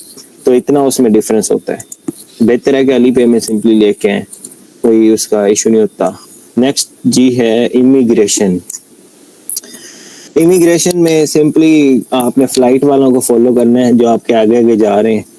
एक दो फॉर्म होते हैं, सिंपल कार्ड होते हैं, अराइवल कार्ड, वो आपने फिल करने, उस पर अपनी सिंपल इंफॉर्मेशन लिखनी है, अपना नाम, passport number, date of birth और अपनी यूनिवर्सिटी और अपना एड्रेस। एड्रेस आपका कौन सा होगा, आपके एडमिशन नोटिस पे आपकी यूनिवर्सिटी का एड्रेस मेंशन होता है, वो आपने लिखना है, ठीक है। या अपना गूगल से निकाल लें अपनी यूनिवर्सिटी का एड्रेस, वो आपने फिल करना है। फिर आपने इमिग्रेशन वाली लाइन पे जाना है, वहाँ पे आपकी एक पिक्चर बनेगी जो कि आपको ट्रेस करने के लिए यूज होगी अगले 4 साल। उसके बाद आपके वो डॉक्यूमेंट्स चेक करते हैं, और वो हर बंदे के चेक करते हैं डॉक्यूमेंट्स, स्पेशली आपका JW फॉर्म और एडमिशन नोटिस, वहाँ उन्होंने सारे चेक करने हैं ये दोनों डॉक्यूमेंट्स, और फिर जो है आपको इमिग्रेशन क्लियर करेंगे। उसके बाद इमिग्रेशन इतना मसला नहीं होता, बस रश की वजह से थोड़ा टाइम लगता है फर्स्ट टाइम में। फिर जो है अच्छा, मैंने जो रिसेंटली ट्रैवल किया ये प्लीज जैनब आप अपना माइक म्यूट करें। अच्छा, जो चाइना सदरन है, इससे मैंने रिसेंटली ट्रैवल किया था पाकिस्तान, और ये इस्लामाबाद से आती है। अब आपने ये देखना है कि आपके जो सिटी है वो ग्वांजो से कितना नज़दीक है। मोस्टली ये होता है कि चाइना सदर्न की फ्लाइट शियान भी जाती हैं, तो आपको अगली फ्लाइट भी मिल जाती है, आप डायरेक्ट शियान की बुक कर सकते हैं, आप वुहान की बुक कर सकते। वुहान अगर किसी ने आना है तो वो ये सिंगापुरियन और थाई एयरवेज जो है वो भी आती है, वो आपको डायरेक्ट पहले बैंकॉक और बैंकॉक से वुहान पहुंचाती है। चंजो वाला भी यही सीन है, चंजो खनान एग्रीकल्चर यूनिवर्सिटी है, चंजो university of science and technology, वो हो गए। उसके बाद अगर आपका इस तरह आपको डायरेक्ट फ्लाइट नहीं मिलती तो आप ग्वांजो से इस्लामाबाद आए, और इस्लामाबाद से ग्वांजो आए, और फिर वहां से अपनी ट्रेन बुक कर लें अगर आपका कोई सीनियर है। नहीं तो सिंपली वीचैट से आप ट्रेन, बल्कि वीचैट से आप कैसे करें, आपके पास पेमेंट का नहीं होना, आप अपने किसी सीनियर से कह सकते हैं कि वो आपको ट्रेन की टिकट बुक कर दे, तो वहां से आप अपनी ट्रेन लें और आ जाएं। इसका मैं आपको बताता हूँ कि ट्रेन और सबवे का क्या सिस्टम होता है। एंड पे ना DHQ वाला मेडिकल वैलिड होगा with all reports? No, DHQ वाला मेडिकल ज़्यादा भाई नहीं चलेगा। जी पूछें। सर मेरा JW फॉर्म में उन्होंने लिखा है ना, चाइना वालों ने, मैंने लास्ट में इंटर्नशिप की थी पेस्को पेशावर से, पाकिस्तान से, तो उन्होंने मेरी हाईएस्ट डिग्री में यही लिखी है कि पेस्को पेशावर, लेकिन मेरी हाईएस्ट डिग्री तो ये नहीं है ना, मेरी हाईएस्ट डिग्री तो मेरी ग्रेजुएशन है। इसका कोई मसला नहीं होता। JW फॉर्म में मोस्टली लोगों का ऐसे लिखा होता है, उनकी इंटर्नशिप लिखी होती है, इसका कोई इशू नहीं होता, बेफिक्र है आप। सर मतलब वीज़ा एप्लीकेशन फॉर्म जो है उसमें मैं डिग्री लिखूंगा इस डिग्री में, या फिर उसमें आपने डिग्री ही लिखनी है, उसमें आपने अपनी डिग्री लिखनी है। JW में वो जो लिखा है वो लिखा है, आपने जहाँ पे एप्लीकेशन फॉर्म फिल करना है वहाँ पे अपनी हाईएस्ट डिग्री लिखनी है।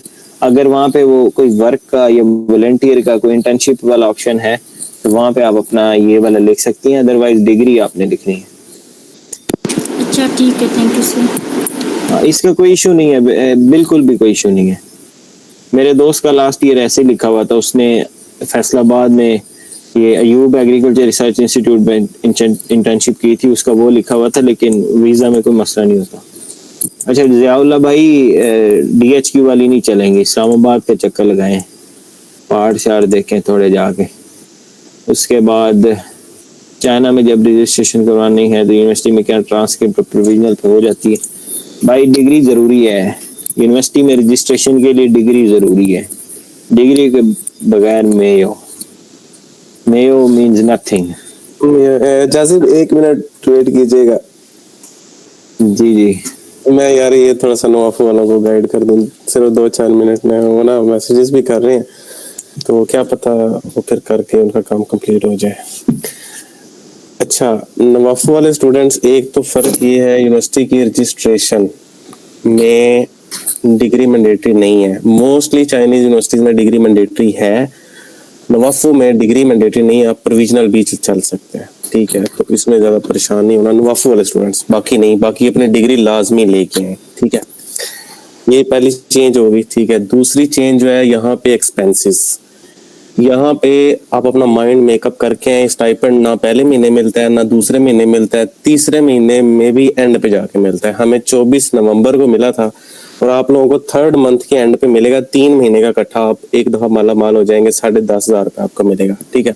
उतनी देर तक आपने अपने साथ कैरी कितने करने हैं, ठीक है। फर्स्ट ऑफ ऑल तो अगर आपका वीजा जो है ना, पासपोर्ट आपका, उस पर जो रेजिडेंस परमिट है, जैसे जाजिम ने आगे एक्सप्लेन किया है कि 1 साल का टाइम है तो फिर 400 रुपए उसका डाल दें, 400 RMB सॉरी। अगर 2 साल का है, ठीक है, 800 डाल लें। अगर 3 या 4 का है तो 1000 रुपए अपने माइंड में रख लें, 1000 RMB ये साइड पे, ठीक है। 100 रुपए सिम का होता है, ठीक है, उसी में ही पैकेज लग जाता है और एडिशनल कोई नहीं इसमें सिम के चार्जेस होते हैं। 100 रुपए आपने उसका डालना है, ठीक है। और इसके अलावा पर मंथ आप देख लें अराउंड, जब मैं आया था 3500 लेके आया था टोटल, ठीक है। आप सब लोगों को भी ये अमाउंट जो मैं रिकमेंड करूंगा 3500 RMB अपने साथ कैरी करके लाजमी लेके आइएगा, ठीक है। क्योंकि यहाँ पे आगे थोड़ा सा रूम भी स्टैब्लिश करना होता है, आपने कुकिंग शुकिंग की जो चीजें हैं, इंस्ट्रूमेंट्स वगैरह लेने होते हैं, ठीक है। क्योंकि यहाँ पे जो कुकिंग वाला है वो, सॉरी हम पीछे भूल गए थे, आप लोगों ने बर्तन शर्तन जो है ना बहुत ज्यादा नहीं लेके आने, क्योंकि यहाँ पे यूनिवर्सिटीज में होता है सिस्टम इलेक्ट्रिक कुकिंग का, ठीक है। तो यहाँ पे जो उसके जो बर्तन है वो भी स्पेसिफिक ही होते हैं, ठीक है। ये इस तरह की चीजें तो यहाँ से आप खरीदें नहीं, वो कुछ स्टूडेंट्स ले जाते हैं ना, तो ये उसमें भी थोड़े से आपके खर्चात लगेंगे, तो आपने ना 3500 RMB अपने माइंड में रखना है, ठीक है। इसके अलावा जो एयरलाइन में आपको बताऊं तो मोस्टली जहाँ पे जो रूट फॉलो होता है ना, वो होता है एक तो वया चंदू, ठीक है। चंदू में भी लाहौर से भी फ्लाइट्स आती हैं, इस्लामाबाद से भी आती हैं, और चंदू में ट्रांजिट आती हैं, ठीक है। या तो वया उरमची आएंगी, ठीक है, या वया गोंचो आएंगी, ठीक है। और जो अगर आपने डायरेक्ट आना तो फिर आप शियान आएंगे, लेकिन शियान की फ्लाइट एक तो मिलती ज्यादा जो है ना, लाहौर से तो मुझे आइडिया नहीं है, इस्लामाबाद से तो मिलती है, लेकिन वो एक्सपेंसिव पड़ती है। अगर आप जुलाई में करेंगे बुक, ठीक है, जो कि मेरे हिसाब से रिकमेंडेड है, ठीक है, क्योंकि जिन स्टूडेंट्स के पास डॉक्यूमेंट हैं ऑलरेडी, उनको पता है वीजा उनका लग जाना इसी मंथ, ठीक है, वो कर सकते हैं बुकिंग। अभी मे बी प्राइजेस ठीक हो, क्योंकि नेक्स्ट मंथ प्राइजेस का बम्प आएगा। तो इस्लामाबाद से आप शियान डायरेक्ट बुक कर सकते हैं, वो आपके लिए मच मोर कन्वीनियंट रहेगा, ठीक है। उसके बाद आपने 1 घंटे की जो है ना वो वहां से ही जो एयरपोर्ट के अंदर से ही मेट्रो लेनी है, 7-8 युआन की लगती है। उसके बाद आपने फास्ट ट्रेन स्टेशन से आधा घंटा लगता है आपने यूनिवर्सिटी पहुंच जाना है, ठीक है। ये है सबसे आसान रूट, लेकिन इसमें थोड़ा सा टिकट की प्राइस वेरी कर सकती है, मे बी अभी ठीक मिल जाए, बाद में बहुत महंगी मिलेगी। दूसरा रूट मोस्टली जो फॉलो किया जाता है वो वाया चंदू किया जाता है। चंदू में इस्लामाबाद से भी आती है, लाहौर से भी आती हैं। अब चंदू में आप चाइना सदर्न एयरलाइन भी जा सकते हैं, ठीक है, वो भी अच्छी है, ठीक है। उसमें जरा स्टूडेंट के लिए डबल लगेज की भी ऑप्शन होती है, ठीक है। आप अगर स्टूडेंट, इसमें ये क्वेश्चन होता है कि क्या हम वीजा से पहले बुक कर सकते हैं, ठीक है। यस, आप वीजा से पहले बुक कर सकते हैं, और जब आपका वीजा लग जाएगा तब आप उनको मेल कर सकते हैं कि ये वो, क्योंकि मैंने की थी अपने वीजा से पहले, ठीक है। तो उन्होंने मुझे कहा था ये फला डॉक्यूमेंट्स आप हमें भेज दें, जिसमें कुछ आई थिंक एडमिशन नोटिस वगैरह था और JW था आई थिंक, और मेरा ख्याल है इसके अलावा आपका visa, student visa, X1 visa. फिर भी ये मैं आपको कंफर्म कर दूं, अगर आप चाह रहे हैं कि आप 2 लगेज के बैग लेके आए, ठीक है, तो ये है चाइना सदर्न एयरलाइन, ठीक है। आप आ सकते हैं वाया गोंचो भी, वाया उरुमची भी, इसकी जो प्राइस है वो फेयर है, अच्छी है, ठीक है। इसके अलावा आप थाई एयरवेज भी फॉलो कर सकते हो। मैंने दोनों से ट्रेवल किया, जब मैं फर्स्ट टाइम आया था तो मैं चाइना सदर्न एयरलाइन से आया था, अच्छी है, ये भी बहुत अच्छी है। और सेकंड टाइम मैं लेके आया था थाई एयरवेज से, ठीक है। थाई एयरवेज जो है ना वो सबसे पहले जाती है लाहौर से बैंकॉक से जो है ना वो चंगदू से कैसे आना आपने, चंगदू से 4 घंटे की फास्ट ट्रेन लगती है शियान, ठीक है। और शियान से फिर आपको चेंज करनी पड़ती है दोबारा एक और फास्ट ट्रेन, डायरेक्ट नहीं आती हमारे सिटी में, शियान से आपको चेंज करनी पड़नी है। ये है रूट, दोनों रूट। इसमें अगर नवाफू के किसी स्टूडेंट का कोई क्वेश्चन है तो आप मुझे बता सकते हैं, जरा चैट में लिख लें या वॉइस में आपको अनम्यूट कर सकते हैं तो अनम्यूट कर लें।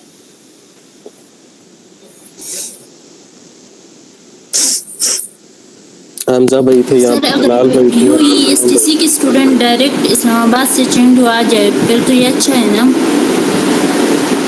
हाँ जी, अगर चंगदू में है तो बस आप डायरेक्ट आए, चंदू वाला तो मसला ही कोई नहीं है।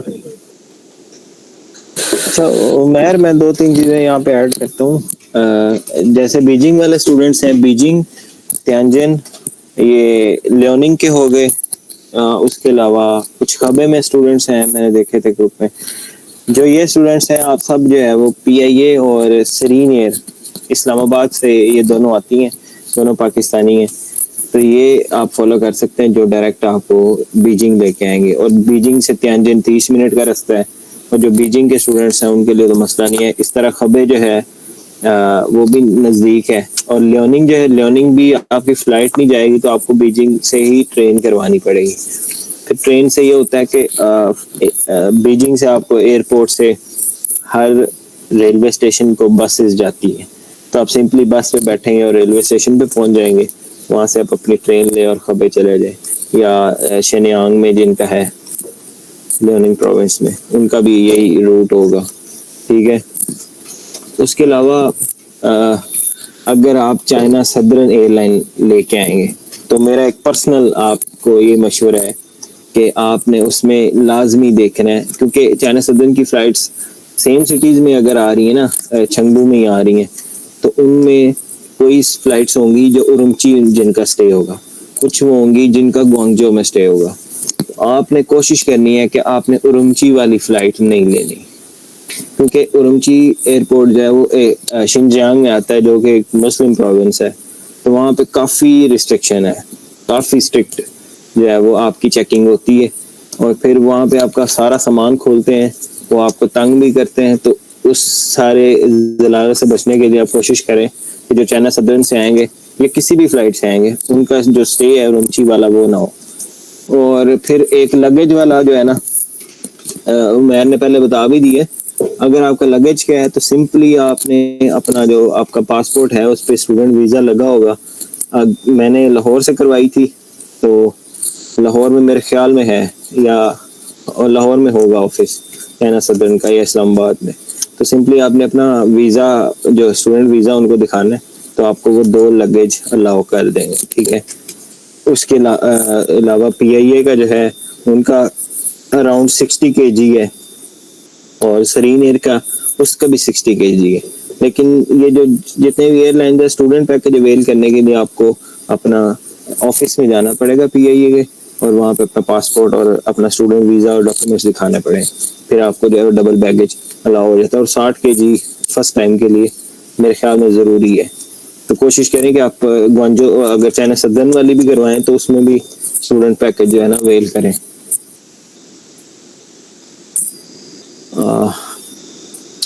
अच्छा, क्वेश्चंस अगर उमैर वाले, नवाफू का कोई क्वेश्चन नहीं है तो मैं फिर इसको स्टार्ट करता हूँ। ट्रेन का आई थिंक कोई एक क्वेश्चन आया था, मैं देख लूं। मैं अच्छा, हाँ जी, ट्रेन का बता दें आप, ट्रेन का आप बताएं स्टार्ट से। अच्छा, जो ट्रेन आपने बुक करनी है वो आप खुद नहीं कर सकते, वो आपको किसी न किसी सीनियर को जो आपकी यूनिवर्सिटी में है उसको ही कहना पड़ेगा। और बीजिंग का मैंने आपको बता दिया कि आप एयरपोर्ट से ही जो है वो आपको बस भी मिल जाती है, एयरपोर्ट से आपको सबवे भी जाती है। सबवे जैसे हमारी ऑरेंज लाइन ट्रेन है लाहौर में, वैसे ही है, समझ लें कि उसमें आपका पास अली पे अगर पहले है तो वेल एंड गुड है ना। तो आप उससे अपनी टिकट सबवे में एंटर होंगे तो पहले टिकट काउंटर होता है, आप वहाँ से बाय कर सकते हैं, आप कैश से भी बाय कर सकते हैं, ठीक है। और वहाँ से आप उनको बताएं कि मैंने फलां रेलवे स्टेशन जाना है, वो आपको उसकी टिकट दे देगा। और फिर सबवे का जो रूट होता है ना वो सबवे के अंदर लगा होता है, वहाँ पे फिर थोड़ा इसका इशू होता है। आप जिस सिटी में भी आएंगे आपके पास एक ऐप होती है, उसका नाम है मैपवे, जो कि मैं अभी ग्रुप में मैसेज कर देता हूँ, जो कि सबवे के लिए यूज होती है। वहाँ पे आप अपना अपना स्टॉप एयरपोर्ट वाला डालें और फिर जिस स्टॉप पे आपने जाना है वो डालें, वो आपको एक रूट दे देता है। फिर आपने सिंपली सबवे में जाना है और फर्स्ट लाइन पे अगर जाना है, फिर जिस स्टेशन पे आपने उतरना है उससे आपने सेकंड लाइन पे चले जाना है।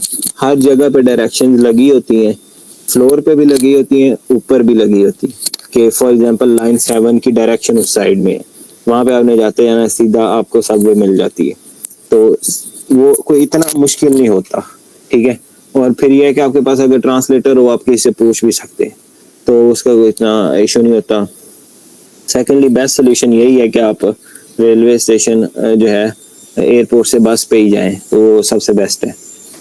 अच्छा, टिकट्स तो आपको फिर किसी से कहना पड़ेगा जो कि आपके लिए बुक करेगा।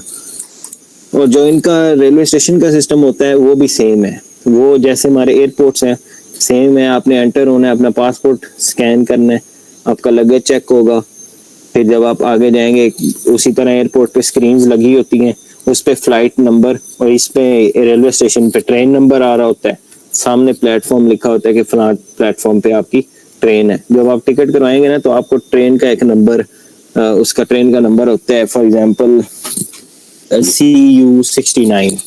तो अगर वो ट्रेन है तो आपने प्लेटफॉर्म स्क्रीन पे देखना है फला प्लेटफॉर्म पे है, वहां पे आपने जाके वेट करना है, वहां से चेक इन करना और रेलवे का प्लेटफॉर्म आपका आ जाता है, ठीक है। और यहाँ की ट्रेन काफ़ी एडवांस है, हर डब्बे में भी स्क्रीन लगी होती है, उस पर लिखा होता है कि ये ट्रेन वाकई वही में है। और फिर वैसे भी आपको वो डायरेक्ट उसी प्लेटफॉर्म पे आप जा सकते हैं, अदरवाइज आप दूसरे किसी प्लेटफॉर्म पे जा नहीं सकते। तो वो इतना मुश्किल नहीं होता। ऑब्वियसली फर्स्ट टाइम हर बंदे के लिए थोड़ा कॉम्प्लिकेटेड होता है, लेकिन फिर भी मैं सजेस्ट करूंगा कि जिनका जैसे शियान वाले हैं, तो अगर आपका अगर सही सिस्टम बने तो आप सीधा शियान ही आए। कोशिश करें कि फर्स्ट टाइम आप अपने सिटी में ही जाएं, तो वो आपके लिए सबसे बेस्ट होता। उसके बाद आप इजीली आपको यहाँ पे आके अंडरस्टैंडिंग हो जाती चीज़ों की। अच्छा, यहाँ पे एक चीज़ ऐड कर दूँ मैं, ट्रेन के वाले से एक चीज़ आपने जहन में रखनी है, वो ये है कि यहाँ पे ना इनकी पॉपुलेशन बहुत ज़्यादा होती है। तो आपने कोशिश करनी है कि जिस दिन आपने ट्रेन बुक करनी है ना, ठीक है, मतलब जिस दिन आपने ट्रैवल करना है उससे 15 दिन पहले इनकी जो बुकिंग है वो ओपन हो जाती है और फर्स्ट डेज में आपने बुकिंग करनी है, ठीक है, क्योंकि उन डेज में ज़रा रश वैसे भी ज़्यादा हो जाता है। तो ये आप ख्याल कीजिएगा, अपने सीनियर्स वगैरह के साथ भी इन टच रहिएगा जिनसे आपने बुक करवानी है अर्ली डेज में, ठीक है, फर्स्ट वीक में, 2 वीक पहले खत्म जो है ना ओपन होती है, तो फर्स्ट वीक में आपने बुक करनी है। दूसरी ये है कि अगर आप लोगों का जो है ना वो डायरेक्ट है, जैसे आप डायरेक्ट बीजिंग आ रहे हैं या डायरेक्ट जो है ना वो चंदू आ रहे हैं और उसके बाद नेक्स्ट ट्रांजिट फ्लाइट नहीं है, ठीक है, और दरमियान में ट्रेन है, तो उसमें ना आपने गैप रखना है, क्योंकि इमिग्रेशन पे एक स्पेसिफिक टाइम लगता है, ठीक है। इमिग्रेशन का भी थोड़ा सा प्रोसेस मैं बता देता हूँ। आपने एयरपोर्ट जाना है, ठीक है, लेट्स सपोज आपकी ट्रांजिट फ्लाइट है, ठीक है, तो आपने उतरते ही सबसे पहले आपने अपने वहाँ पे काउंटर पे जाना है, वहाँ से एक फॉर्म मिलता है, फॉर्म को फिल करना है छोटी, जिसमें डिटेल वगैरह लिखी होती है। और एक चीज लाजमी करनी है, अपने सुपरवाइजर के साथ इन टच रहना है और उनसे चाइनीज फोन नंबर लाजमी लेके आना है, ठीक है, क्योंकि इस टाइम जब हम इस दफा आए थे विंटर में, तो उन्होंने हमसे वेरिफिकेशन की थी कि आप वाकई स्टूडेंट हैं, इवन कि हमारा स्टूडेंट वीजा भी लगा हुआ था। ड्यू टू सम स्ट्रिक्टनेस उन्होंने सुपरवाइजर्स को कॉल की और कंफर्म किया कि ये वाकई स्टूडेंट है या नहीं है। तो अपने सुपरवाइजर का आगे आपकी नेक्स्ट फ्लाइट या नेक्स्ट ट्रेन मिस ना हो, ठीक है।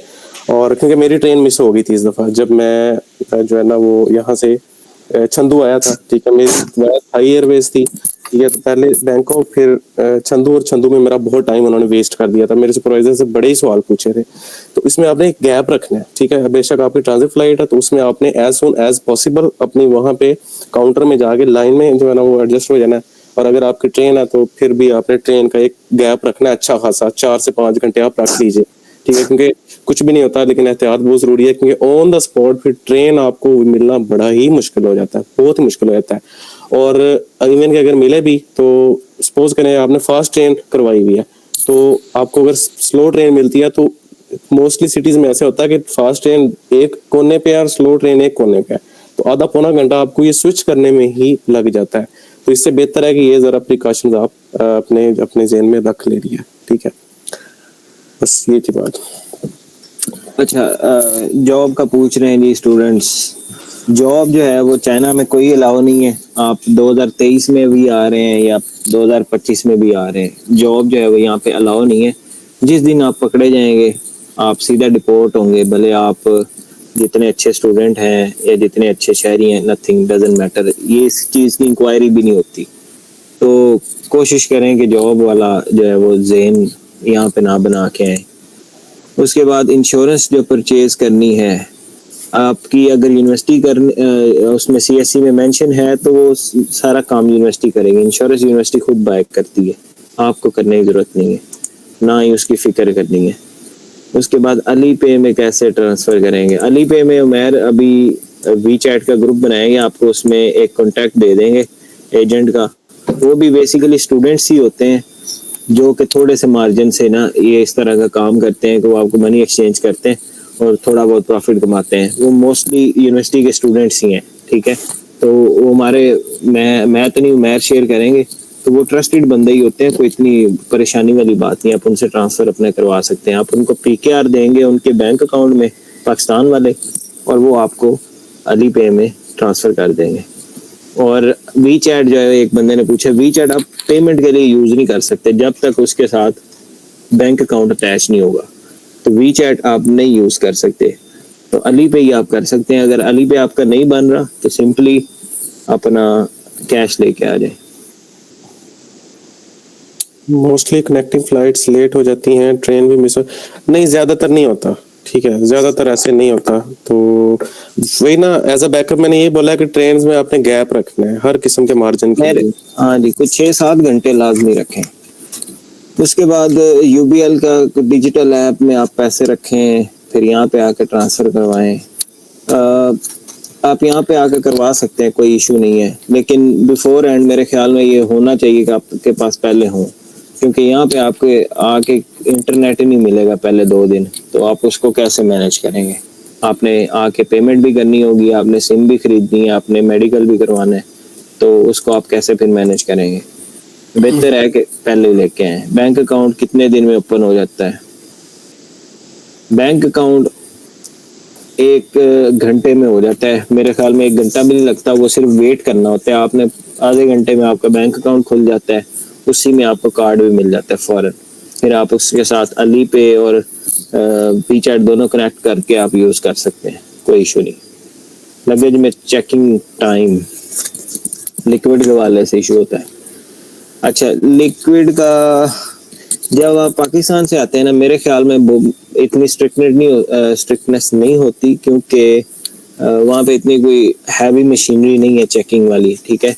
और जो सामान का इशू होता है ना, वो ज़्यादातर ऐसे ही होता है कि जिस कंट्री से आपने ट्रैवल करना होता है उसका चेकिंग का प्रोसेस होता है। जब आप अराइव हो जाते हैं किसी कंट्री में, तो आपको वो लगेज का मसला नहीं होता।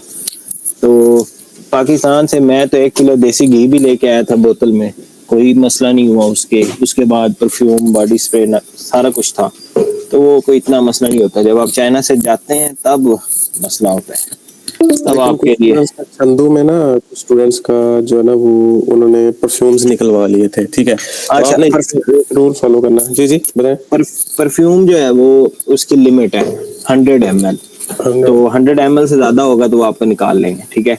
तो कोशिश करेंगे आप 100 ml से कम लेके आए, वरना इधर से सारा कुछ मिल जाता है। क्योंकि ये भी किसी एयरपोर्ट पे होता है। बीजिंग में मैं 2-3 दफा आया हूँ, कुछ भी नहीं हुआ। अलबत्ता डोमेस्टिक फ्लाइट्स में मेरा ये निकाल लेते हैं परफ्यूम जो 100 ml से ज्यादा हो। इसमें एक रूल फॉलो कीजिएगा, जितनी भी आपकी बैटरीज की, जो आपने किसी स्टूडेंट ने रिस्ट्रिक्शन के वाले से पूछा, बैटरी वाली जितनी भी चीजें हैं वो आपके लगेज में नहीं होनी चाहिए, ठीक है। और लिक्विड जो है ना, वो आपके हैंड कैरी में नहीं होने चाहिए, ना हैंड कैरी और ना आपका जो है ना वो शोल्डर बैग, इसमें कोई भी लिक्विड नहीं होना चाहिए। हाँ, एक चीज जो है ना वो आप कर सकते हैं, ठीक है, वो ये है कि आप ना खाली बोतल एक लाजमी लेके आइएगा, ठीक है। खाली बोतल आपके काम आएगी वॉशरूम्स में। यहाँ पे ना जब आप चाइना में एंटर होते हैं, ठीक है, यहाँ पे मुस्लिम शावर नहीं अवेलेबल होते, ठीक है, तो फिर खाली बोतल आपके काम आती है, बाहर से भर के ले जाते हैं, ठीक है। तो आप अपना वॉशरूम वगैरह यूज कर लेते हैं, ठीक है। ये हम भी लेके आए थे, आप लोग भी ले आइएगा, ठीक। खाली होनी चाहिए, वो भरी नहीं होनी चाहिए। बाकी ये है कि पानी वगैरह अगर पीना वगैरह हो तो वो आपको एयरपोर्ट के या जो भी रेलवे स्टेशन उनके अंदर से मिल जाएगा, ठीक है। तो वो आपने लिक्विड बाहर नहीं लेके आना बिल्कुल भी। ट्रेन के वाले से एक पॉइंट मैं मिस कर गया हूँ, वो ये है कि इनके ट्रेन जो है ना स्टेशन बहुत बड़े होते हैं, तो जाते ही आपको लेट्स सपोज चेक इन करने वाले प्लेटफॉर्म इवन के शियान में भी मेरे ख्याल 32 या 35 है, ठीक है।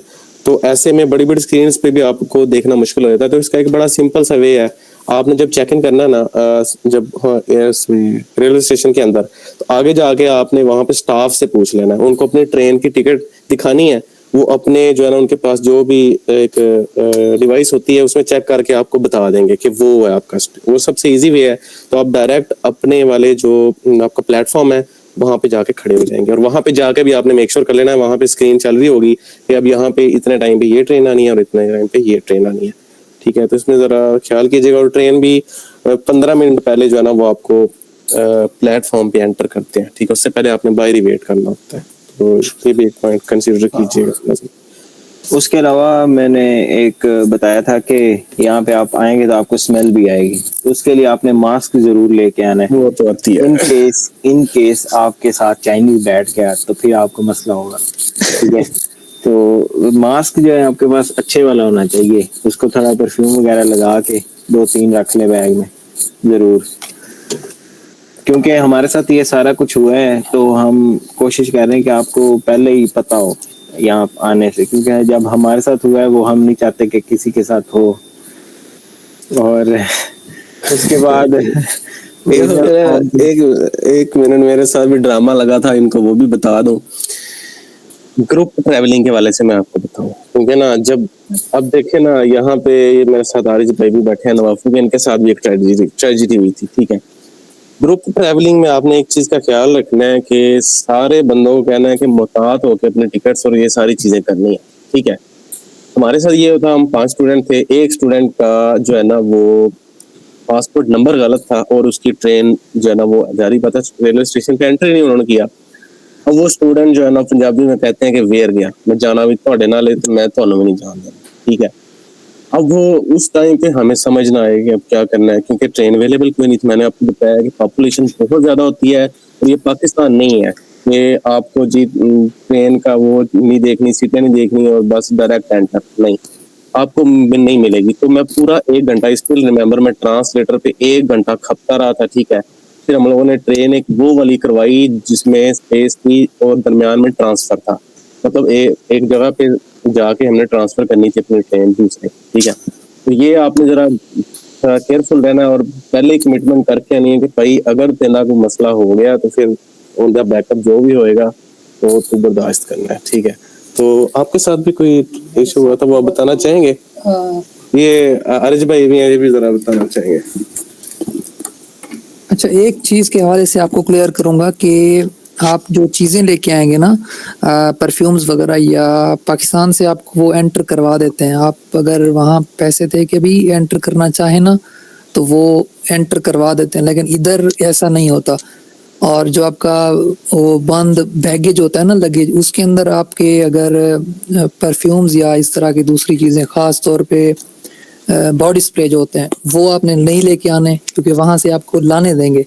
इधर आपके टाइम जो है वो बहुत ज़्यादा वेस्ट हो जाएगा। वो देखेंगे कि इसके अंदर कोई छुरी है, क्या चीज़ है, उस टाइम आपको नहीं समझ आएगी, सारा आपका बैग खोलेंगे, उधर से आपकी ट्रेन मिस हो जाएगी। तो एक तो ये मसला हुआ था। दूसरा थोड़ा मैं इधर नहीं डिस्कस करना चाहूँगा, इंशाल्लाह अल्लाह ताला बेहतरी करेंगे ना। बाकी उमेर भाई, अगर कोई सेंसिटिव चीज है भी ना, आपको लगता है कि इसकी वजह से वो या वो चीज निकल सकती है, ठीक है, जैसे कि मेडिसिन भी हो गया, ठीक है, आपने ना क्या कोशिश करना है कि लगेज के बिल्कुल सेंटर में रखनी है, ठीक है। मेरे साथ बहुत सारे स्टूडेंट्स थे जिनका चंदू में जो है ना वो उन्होंने परफ्यूम निकाल लिए थे। मुझे पहली दफा नहीं आइडिया था कि कितना लेके आना है। मैं रिक्वायर्ड अमाउंट से ज्यादा लेके आया था, लेकिन मेरा नहीं निकाला था क्योंकि वो बिल्कुल सेंटर में था, ठीक है। तो वो फिर भी कहीं ना कहीं बच जाती हैं, एयरपोर्ट से भी और यहाँ पे भी, कोई भी। और दूसरी बात, मैं आपको एक मशवरा दूंगा भाइयों वाला, ठीक है। आप लोग मतलब जमीन पे रहे हो, ठीक है, किसी दूसरे सैयारे पे नहीं जा रहे, ठीक है, सब कुछ मिल जाएगा, तो रिस्क लेने की जरूरत नहीं है। जस्ट लाइक कोई बॉडी परफ्यूम या कोई आप इंटरनेशनल ब्रांड यूज करते हो, हर ब्रांड अवेलेबल है ऑनलाइन, ठीक है, और ये चीजें आपको मिल जाती हैं, ठीक है। और बॉडी स्प्रे के वाले से मैं आपको बताऊं तो ये फ्लेमेबल आइटम होती है, तो फ्लेमेबल आइटम तो बिल्कुल अलाउ नहीं होती, तो बॉडी स्प्रे ना ही लेके आइएगा, सारी चीजें आपको मिल जाएंगी। मैं आपको ये रिकमेंड करूंगा कि देखें, जब हम पाकिस्तान से अपनी बैग की पैकिंग करते हैं ना, तो बड़े एक तरीके के साथ, ठीक है, उसको हर चीज़ को पैक करते हैं, लेकिन अगर गलती से भी वो ओपन हो जाए ना तो हमारे लिए ही उसको बंद करना मुश्किल हो जाता है। तो ऐसा कोई भी रिस्क लेने की ज़रूरत नहीं है। कोई भी छुरी, चाकू, कोई इस तरह कांटे वाला चमचा, ऐसी कोई भी चीज़ नहीं लेके आनी, ठीक है, बिल्कुल भी, जिसकी वजह से हमें फजूल में आपका बैगेज ओपन करवा दें और बाद में आपके लिए ही वो चीज़ों को पैक करना मुश्किल हो जाए। और फिर भी इसके अलावा स्पाइसेस आपने जो है ना वो अपने लगेज में लेके आने हैं और लगेज में भी सेंटर में रख के लेके आने हैं, ठीक है। क्योंकि हमारे साथ एक स्टूडेंट थी, उन्होंने अपना जितने भी स्पाइसेस थे वो हैंड कैरी में रख लिए थे, तो वो पाकिस्तान में उन्होंने थोड़ा सा इशू बना दिया था इस पे ना, लेकिन उन्होंने जाने दिया। बल्कि फिर भी उन्होंने एक दफ़ा वहाँ पे कहा था कि आप इसको ना अपने लगेज में रख दें, तो लगेज तब तक वो जो है ना बोर्ड करवा चुके थे, तो फिर भी उन्होंने कहा कि चले इस दफ़ा आपको जाने देते हैं, लेकिन नेक्स्ट टाइम आपने बहुत केयरफुल रहना है, ठीक है। वहाँ पे भी उन्होंने 15 से 20 मिनट हमारे लगाए थे सेपरेट।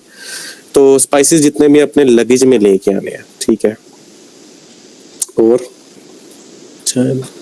बाकी जो स्पाइसेस का ये भी है कि अगर ये बैग खोल लेना तो ओपन, जैसे हम बाजार से चीजें खरीदते हैं ना कि खुली, तो वो उस तरह की चीजों का भी कभी कभी मसला कर देते हैं। तो जैसे कोशिश करें कि किसी भी सुपरमार्केट से ले लें जहाँ से आपको पैकेट में बंद चीजें मिलती हैं, वो बेहतर रहता है। और बाकी कुछ स्टूडेंट का अभी रिसेंटली एक इशू भी हुआ था कि वो पाकिस्तान, जब आप एयरपोर्ट पे आते हो तो वो आपको कोई बंदा आता है, वो आपको कोई चीज पकड़ा देता है कि ये फलां बंदा उधर खड़ा होगा एयरपोर्ट पे, तो आपने उसको दे देनी है। तो इस तरह की चीजों से भी बिल्कुल आपने अवॉइड करना है, किसी से कोई चीज भी नहीं लेनी, क्योंकि अब जो वो स्टूडेंट्स हैं वो बेचारे वो जेल में, उनको 8-8 साल की जेल हो गई है और उनका कोई कसूर नहीं था। वो तो जिस बंदे ने दिया उसमें आगे वो ड्रग्स थी और बस उनके लिए मसला बन गया जो लेके आए। तो समटाइम स्टूडेंट्स को नहीं पता चलता, वो ले भी लेते हैं। तो इस तरह की चीज़ों से कोशिश करें कि अवॉइड करें। और जैसे लिक्विड का मैंने बता दिया, तो ये सारी चीज़ें वो हैं कि जो यहाँ से आपको ईजीली मिल जाती हैं। तो इसके लिए कोई तगदो नहीं करनी है, आपने ऑर्डर करना है, 2 दिन में आपके पास सामान आ जाता है। तो रिस्क वाली चीज़ें कोशिश करें कि ना ही हो तो बेहतर है। उसके बाद किसी ने नानजिंग आना है, नानजिंग तो डायरेक्ट फ्लाइट्स आती हैं, नानजिंग का तो इशू नहीं है। और छंगछुन जिलिन का, अच्छा जो जिलिन वाले स्टूडेंट्स हैं आप मुझे याद करवाइएगा, मैं आपको पूछ के बताऊंगा, क्योंकि मेरे गांव का एक बंदा आया था, वो जिलिन एग्रीकल्चर यूनिवर्सिटी में है, तो मैं आपको उससे पूछ के बता दूंगा। भाई मेरी CSE में सिलेक्शन हुई है और तो ये क्या हम, अच्छा अगर आप का और आपकी वाइफ का सेम यूनिवर्सिटी में एडमिशन हुआ है तो ये कुछ यूनिवर्सिटीज में होता है कि वो आपको रूम दे देते हैं, लेकिन वो बहुत रेयर केस होता है उमर, और मुझे नहीं लगता कि कोई भी यूनिवर्सिटी आपको इकट्ठा रूम देगी, ठीक है। तो लेकिन आप कोशिश कर सकते हैं, ये से बात कर सकते हैं। अगर नहीं करते तो सिंपली आप यूनिवर्सिटी के बाहर अकोमोडेशन ले लें, यूनिवर्सिटी आपको उसके पे करती है। अगर आप मास्टर के हैं तो आपको 700 मिलेंगे, तो फॉर एग्जांपल 2 बंदों का 1400, और अगर आप PhD के हैं तो आपको 1000 मिलेगा। 2000 में आपको बाहर अच्छा अपार्टमेंट मिल जाता है। फैमिली के केस में तो मैं भी सजेस्ट करूंगा आप फैमिली के केस अपार्टमेंट में, हाँ जी, क्योंकि स्टूडेंट्स यूनिवर्सिटी में जो एक माहौल होता है डॉर्मेट्री का, उससे बेहतर है कि आप बाहर अकोमोडेशन लें। किसी तरीके की सोचने की जरूरत नहीं है, यूनिवर्सिटी आपको उसके पैसे देगी आपकी स्कॉलरशिप के, मास्टर वाला 700, PhD का 1000, तो इजीली आप बाहर ले सकते हैं। और उसके बाद जी ख्वाचंग एग्रीकल्चर यूनिवर्सिटी वाले को 7 अक्टूबर तक 2, हाँ जी, ख्वाचंग वालों को मेरे ख्याल में अक्टूबर में स्टाइपेंड मिलता है। उसके बाद पैसे ट्रेन के बाद बाय हैंड देने हैं। ट्रेन मोहतरम आपने अपने किसी सीनियर को कहना है कि वो आपको बुक करवा के देगा, वरना आप ऑन द स्पॉट आपको ट्रेन की टिकट नहीं मिलती यहाँ पे, क्योंकि पॉपुलेशन बहुत ज्यादा, ट्रेन की टिकट्स ऑलरेडी सोल्ड आउट होती हैं। अच्छा फ्लाइट, जी जी, मेरा पहला क्वेश्चन ये है कि अगर मैं अलीपे को अपने बैंक अकाउंट के साथ कनेक्ट करूं तो क्या वो वर्कआउट करेगा? हाँ जी, अगर आपका जो वो कौन सा कार्ड होता है, मास्टर कार्ड या वीजा कार्ड? हाँ जी, अगर आपका मास्टर कार्ड है तो आप उसको अलीपे से कनेक्ट कर सकते हैं और उससे पेमेंट कर सकते हैं, कोई इशू नहीं है। ठीक है। और मेरा उसका दूसरा, हाँ जी जी आप बोले पहले। जी बस यही है, मास्टर क्योंकि कार्ड, स्टूडेंट्स यहाँ पे यूज कर रहे हैं मास्टर कार्ड, कोई इशू नहीं है ठीक है, उसका। ठीक है, थैंक यू। और मेरा दूसरा ये है कि मुझे चोंगचिंग जाना है, तो मेरे पास काशगर आ रहा है अभी, ओरंगची आ रहा है और गोंगचू आ रहा था, तो इसमें मैं क्या सिलेक्ट करूँ? ग्वांजो सिलेक्ट करें, वो सबसे बेस्ट है, ठीक है, थैंक यू। क्योंकि काशगर और जो ताशपुरगान सॉरी उरमची है, ये थोड़ा इशू करते हैं, मैंने पहले ही बताया, थोड़ा बहुत नहीं काफी इशू करते हैं। तो बजाय ये कि आप अपना सामान खोल लें वहां पे दलील हो, उससे बेहतर है कि ग्वांजो इज बेस्ट। उसके बाद ट्रेन के पैसे हो गए सर। फ्लाइट डिपेंड करती है, जैसे कि पीआईए की फ्लाइट है वो तो कोई आपको 3,000 युआन तक 2,500 तक मिल जाती है बीजिंग तक।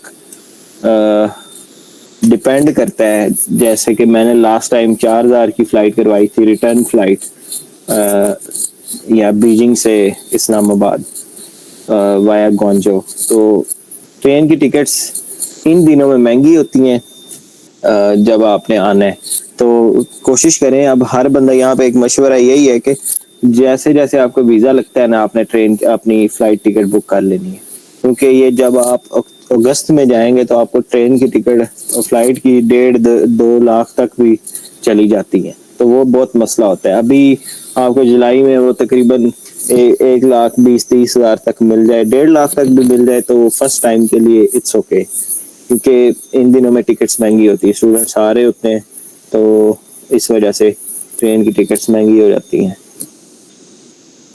नानजिंग की डायरेक्ट ही है।